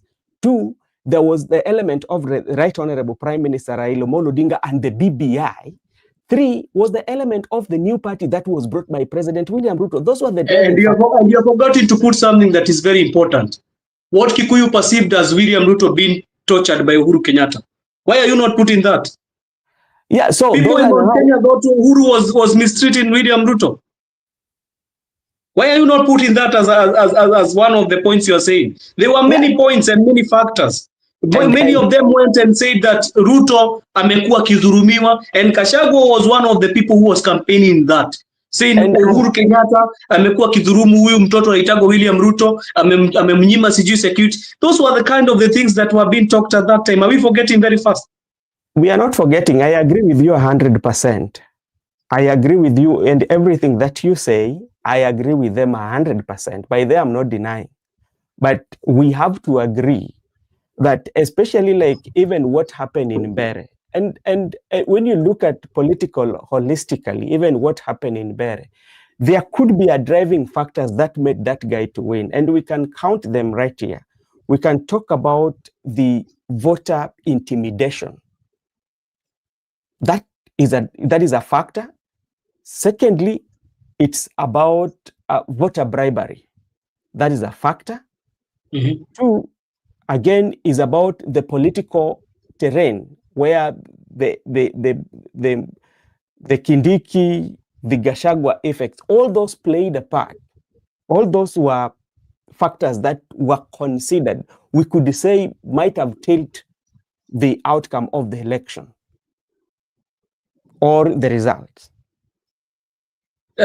Me, one question I don't understand, Brother Benson, is one thing that we are talking here. We are bringing so many points. We have brought so many points. Even we are forgetting the points that we are bringing. We said we first started this one as a Mount Kenya East versus a Mount Kenya West. That is what we started. The grounds was started. Okay. The thing that I'm coming in terms with is okay. He's popular in people. I saw you said he's popular in Mount Kenya. Which Mount Kenya part are you talking about? Because I heard you dividing the Mount Kenya East versus West. So which part of it will be popular? I would like to know. So this is what I want. I don't know whether you're saying I'm talking about the popularity right now or the popularity then of Kawanjiku, because we are talking about two things here. So you have to tell me about which one are you talking about? No, I'm talking about right now in Mbeere North. The Mbeere North. The Mbeere Yes. North. The Mbeere North now, from the statistics, and those are now the questions that we are asking, that from the statistics right now, when you go, the UDA won that election, and it did not win it by a landslide. So it means when you're looking at the results now as we speak, the results itself, whether it was massaged or what, now we are dealing with the result. You know, it tells you that when you look at the popularity of both President William Ruto and Gachagua, to me, in Mbeere, they're running 50-50. So that's why I asked you that question, Brother Benson. So where is Ruto popular, in Mount Kenya East or West? The Ruto is popular for where the election was carried out. So in Mount Kenya East. Popularity is. That's where in Mount they share Kenya the East. popularity. Yeah? In From Mount Kenya East, because we are dealing with the data that we have from the election. Yeah, from the, that's why I'm saying in Mount Kenya East. I'm not denying everything you're saying. Yes. In Mount Kenya East. From the election that we had. So he's popular in Mount Kenya East. They have 50-50 popularity in Mount Kenya East. They have 50-50 popularity because like they were the main contenders in that election. Yeah, so because you know in we have come again now to the same question. 2022, Ruto beat Uhuru in his backyard, which was Kiambu. You remember? It was Kiambu. Kiambu is the backyard of Uhuru Kenyatta, which is Gatundu. So what is the ripple effect of Gachagua in his backyard? Because Gachagua was not beaten in his backyard. He was beaten in another. He was trying to beat somebody in his own backyard, who is Kindiki.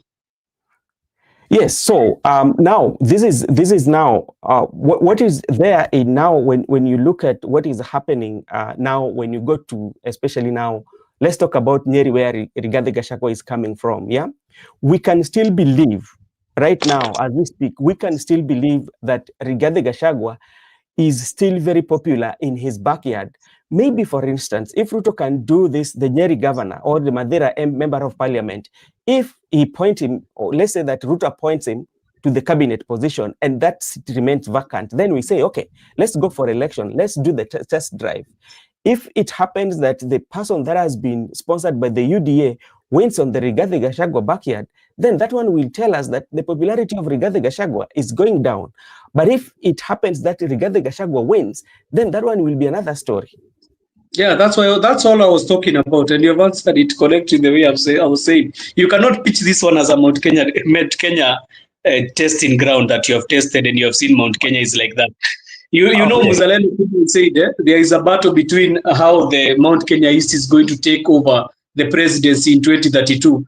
And I came here and I told him, you cannot take the presidency in 2032 as Mount Kenya East without the West. It is totally impossible. We are tied at the hip. We are somehow tied at the hip because most of the votes that is coming from West.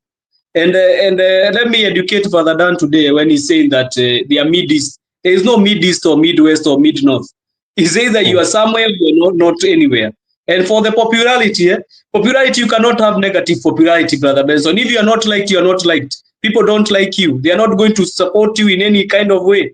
Just go to a place like somewhere like Githunguri and go and ask them who is Ruto. Some of them, even some of the ladies in Ukambani, don't know him. That is not popular. That is not negative popularity. You are either known or you are not known. There is either two things. You are known or you are not known. Simple. Uhuru in 2022, he did the blunder, and the blunder costed him, and he was unpopular. Even if they liked him, you know one thing that Brother Benson we hate to come and admit. Uhuru was not hated because he's of himself. He was hated because of the decision he made. That's why you see right now when Uhuru goes somewhere in Mount Kenya, you see him cheered. Or is he not cheered? You see him cheered everywhere. People saying about Uhuru this, tungeskiza, tungefanya. Why? Because he's not because but he was unpopular. The decisions he made were unpopular. Right now, the decision Ruto made to the Mount Kenya people. Let me talk about Mount Kenya people. Let me talk about East. West. I will not talk about East. East is another game, another animal altogether. Let me talk about West. When they are talking about saying that this guy even one thing that they're talking about is impeachment of Rigathi Gachagua. You have forgotten that Rigathi Gachagua was impeached just 1 year ago. Those people are still hurting, and they are still asking themselves why that one happened to them. And so after that decision that he made, he became very unpopular in that place. It's neither you are unpopular because of negativity. They got him unpopular because he did certain decisions. It's not that people don't like Ruto, that the Ruto the person. They hate because of the decisions he has made. Me, I don't have any grudge with William Ruto as personal, but it is the decisions that they make that make people angry. So those are the decisions. Nobody hate Uhuru right now. He left the politics scene. He's still there and people still clap for him. So I don't understand about negative popularity. Hiyo sijaisikia. Hata mimi kama ninapendwa kijijini napendwa ama nachukiwa. Is either I'm popular napendwa, kama nachukiwa mimi si popular, watu wataki kusikia mambo yangu. Simple as that. All right, thank you so much. Let me invite Msimamo to also give his view. Then we can see if to close down the show. We've been here for almost 3 hours.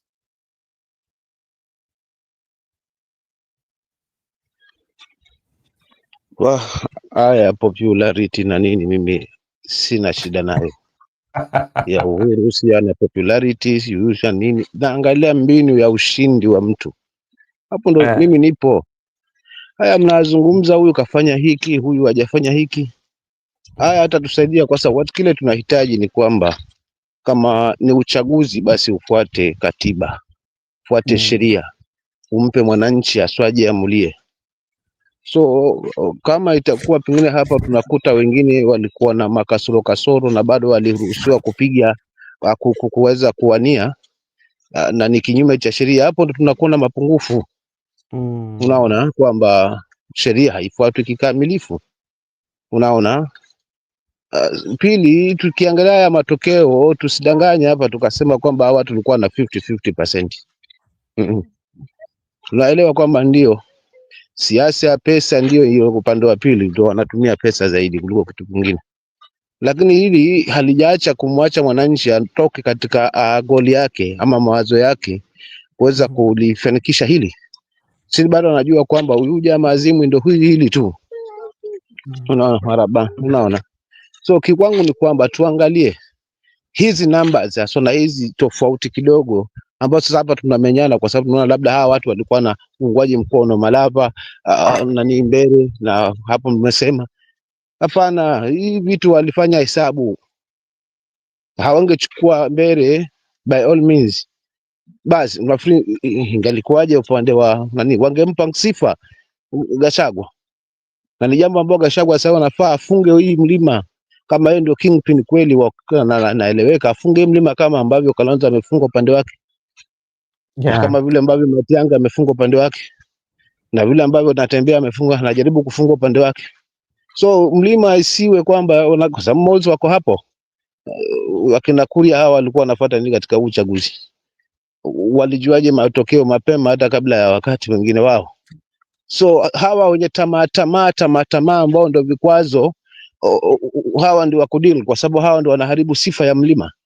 Ionekane labda wanaunga mkono huku na kundi linaunga mkono huku. Hapana, wale wananchi wa Mlima Kenya East na Wasiu Central wote ni sawa, kwa sababu shida zinawakumba ni sawa. So wakati ikifika wakati wa maamuzi wao, najua na imani kabisa kwamba wanafanya maamuzi yake. So tukubaliana hapa kwamba uchaguzi huu umetufunza kila ambacho kitajiri uchaguzi unakuja, kwamba namba hizi zitapikwa kutoka mahali, furugu kidogo na Matiaga hapo mchangukane, watu wafanye yao. Kwa hivyo hawaamini na kila ambacho mnakisema sisi kwamba labda hata tukatoka mamia kwa mamia kama hili hatutalifuatilia vizuri, kura haitalindwa vizuri, hatutakuwa pia na sisi na gunzi wetu. So mimi nitazungumza pale naona kwa sababu huwezi nifuata wewe umeniwekea gunzi alafu unanilazimisha sheria. Mimi kritimba Weka gunzi. Wacha na mimi niweke wa kwangu. Tuonane hapo, kwa sababu mimi sinifanye mpumbavu kila siku. Wewe ndio unachukua pao unaniponda nayo, alafu kisha mimi wacha tupange hivyo kama ataona kwamba ndio sahihi. kwa sababu haiwezekani wewe unatumia upande wako nguvu ile ambayo umepewa ama umejipa haswa, lakini kisingizio unataka mimi niende na amani, wewe unanifuata na panga. Sasa niambie, jiulize tu ile swali, hata Benson hapa nitamuuliza hilo. Mama Barasuri nzuri, unaona, jiulize, mimi nakufuata na panga, wewe hauna chochote, na alafu nakwambia hapa nataka tukae sawa. Kweli hiyo kitu itakuwa sawa kweli? Utakuwa kuna usawa hapo? Mimi nakufuata na panga, wewe hauna chochote, nakwambia sasa tunataka tuwe na haki sawa. Haki sawa wakati mwenzangu unapanga, mimi sina panga. Kwa hivyo lazima tuangalie hilo ndio lo kubwa, kwamba wewe mwenzangu sawa, hakuna cha popularity hapa. Hii ni popularity ya kupoji, kwa sababu kama ni mume na nusu, mtu hangetumia hela, angezungumza maneno akakubalika. Mbona hela zaidi? Alafu tuanze na hawa vibaraka hawa wa mlima hawa wanaotaka kuchafua na nani hawa kina Kuria hawa na wengine ambao wanaongozwa na tamaa zao. Tusichukue tu wananchi wote kwamba ndo waligawana 50-50 kwa sababu alipiga kampeni swafi, huyu alitumia hela, huyu akutumia hela. Still bado unarudi pale pale kwa kuchezeshwa, na ndio anapotaka atuchezeshe na hela. Mwisho wa siku afanye yake mambo yake kidogo, angalia hizo numbers zina flow pande mwingine. Unashangaa zilikuwa zinaenda hivi, wala ghafla zinaenda hivi. Tuliona 2022 na this time around by election pia ilikuwa hivyo. Numbers zitazama hizo za Karish na ule mwingine kwa kwao. Fuatilia tu ile gap vile ilikuwa inaenda tu. Kwanza unapewa matumo, unajua huyu mtu wetu anashinda, huyu mtu wetu anashinda, mpaka mwisho pale mwisho sasa ndo utagundua kweli hakika bwana unakozaliwa baba yako hakuna rika lako. Utajua hapo mwisho vile mambo yatageuza na huna jinsi. So lazima tuangalie hapa kuna piku haya matokeo fake yanatoka wapi. Alafu na hapo, na hiyo ni jukumu United Opposition, kama wanataka kwenda fair na square 2027 lazima wajipange kwa hilo. Alafu hii maswala hii nazungumzia hii tena naregea tena haswa hii kwamba unanipangia jamaa wangu kwa sababu una power. Hata mimi wacha nitengeze power yangu. At least hata kama sina panga lakini na kigongo, tutashtuana hapa, at least tutajua kwamba hapa nini, kila mtu alinde cha kwake. Asante. Alright, Brother Benson, wacha sasa nimalizie sasa. Dan pale alikuwa amebakia nimalizie. Unajua nimalizia kila kitu nikisemaga yangu ya mwisho. Nimesoma hapa, hata sikuwa nimesoma, amefanya niende nikaangalie the term negative popularity. Negative popularity is not a form physiological term, but is generally used. It refers to a person being unpopular or actively disliked or ignored by others. It is the opposite of being well liked. Hiyo ndio utamaliza nayo. Nimemjibu kile nilikuwa. Huwezi kuwa na negative popularity kama upendo. Either you are unpopular ujulikane. Lakini kama unapendo you are popular. So nitamalizia tu hiyo mambo hapo na niseme hii I think we are in our social media platforms na tunaona kile kinaendelea na mbele. I think even them I don't know watu wa kutoka Embu na the parts of Kikuyu land, they have really made these guys suffer. Wacha tuache kwanza wapumue kidogo. They have saying hawatanunua mpaka urogi yao na makaa. So we need to keep them a break kidogo. They decided to vote for the people they voted.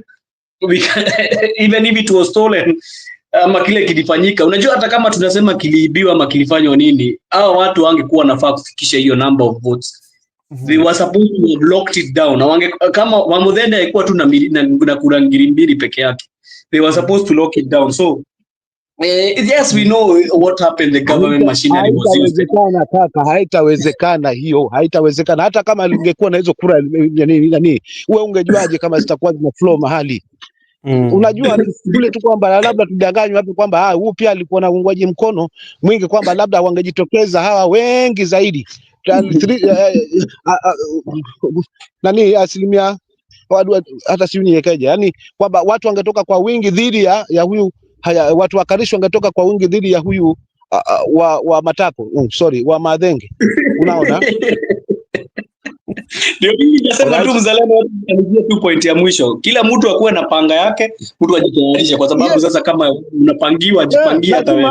Hivyo ndivyo utamaliza. Asante sana.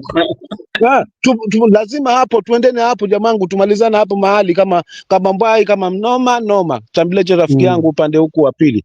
Unaona kama noma kwa sababu hiyo ndio kitu ambacho anatuweza napo.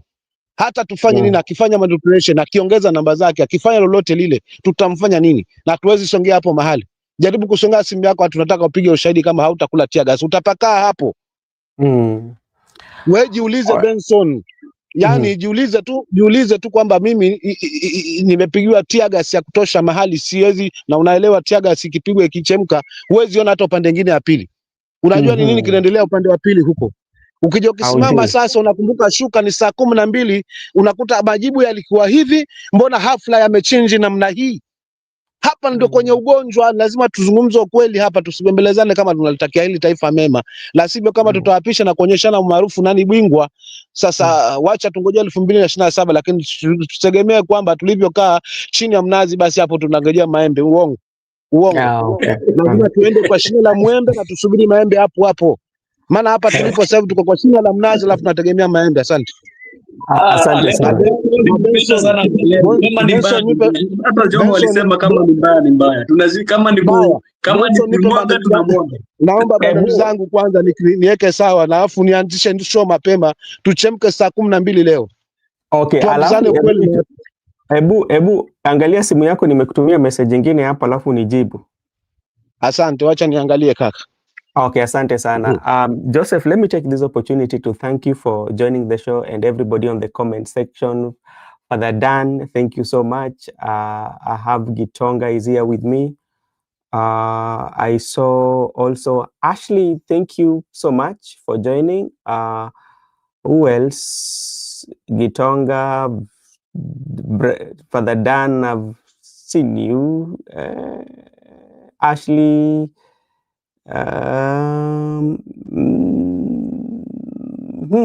okay, and everyone who was watching us, thank you so much. I know it has been 3 good hours that we've been here in the show. Joseph ameleta moto, amekataa na tumeenda nayo, lakini ni mzuri. Saa zingine huwa inakuwa inachangamka hivyo.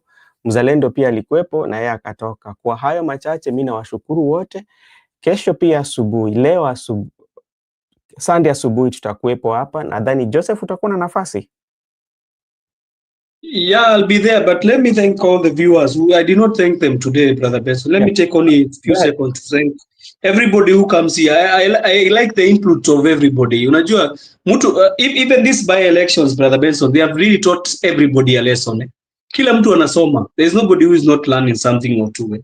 And I thank also the people who come here to give us their input. It always strengthens us and emboldens us. But mimi nilikuambia ukweli Brother Benson, mimi mambo ya wanasiasa kula pesa yao nilikata.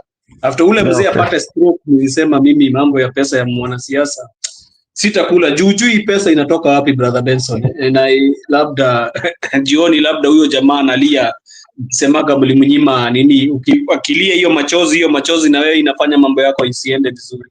So I think that is that. I want to thank everybody. Akina Gypsy Con, good year. Father Dan has been there. I've seen Ashley. I've seen Laban has been there with us. The guy of Tutam. I've seen Getonga. Today I've seen quite a couple of people coming here, and I want to appreciate them that they always come. I also saw Brenda Obedi, and thank you so much for always being with us here. Thank you, Brother Benson. I hope you have a nice time, and tomorrow we'll meet in the morning. I'll be there. All right, thank you so much, and may God bless you all. May God bless our brother Msimamo and everybody who was with us in this show. If you're new in this channel, this is Brother Benson Media. You can always subscribe. So when we are having this kind of communication, the YouTube will notify you and you'll be part of us. Thank you so much, and may God bless you all, and God bless you all. See you tomorrow. Father Dan, ukienda kanisa usisahau kutuombea. Wewe usijiombee. Make sure umetuombea, na tukutane kesho hapa asubuhi. Asanteni sana.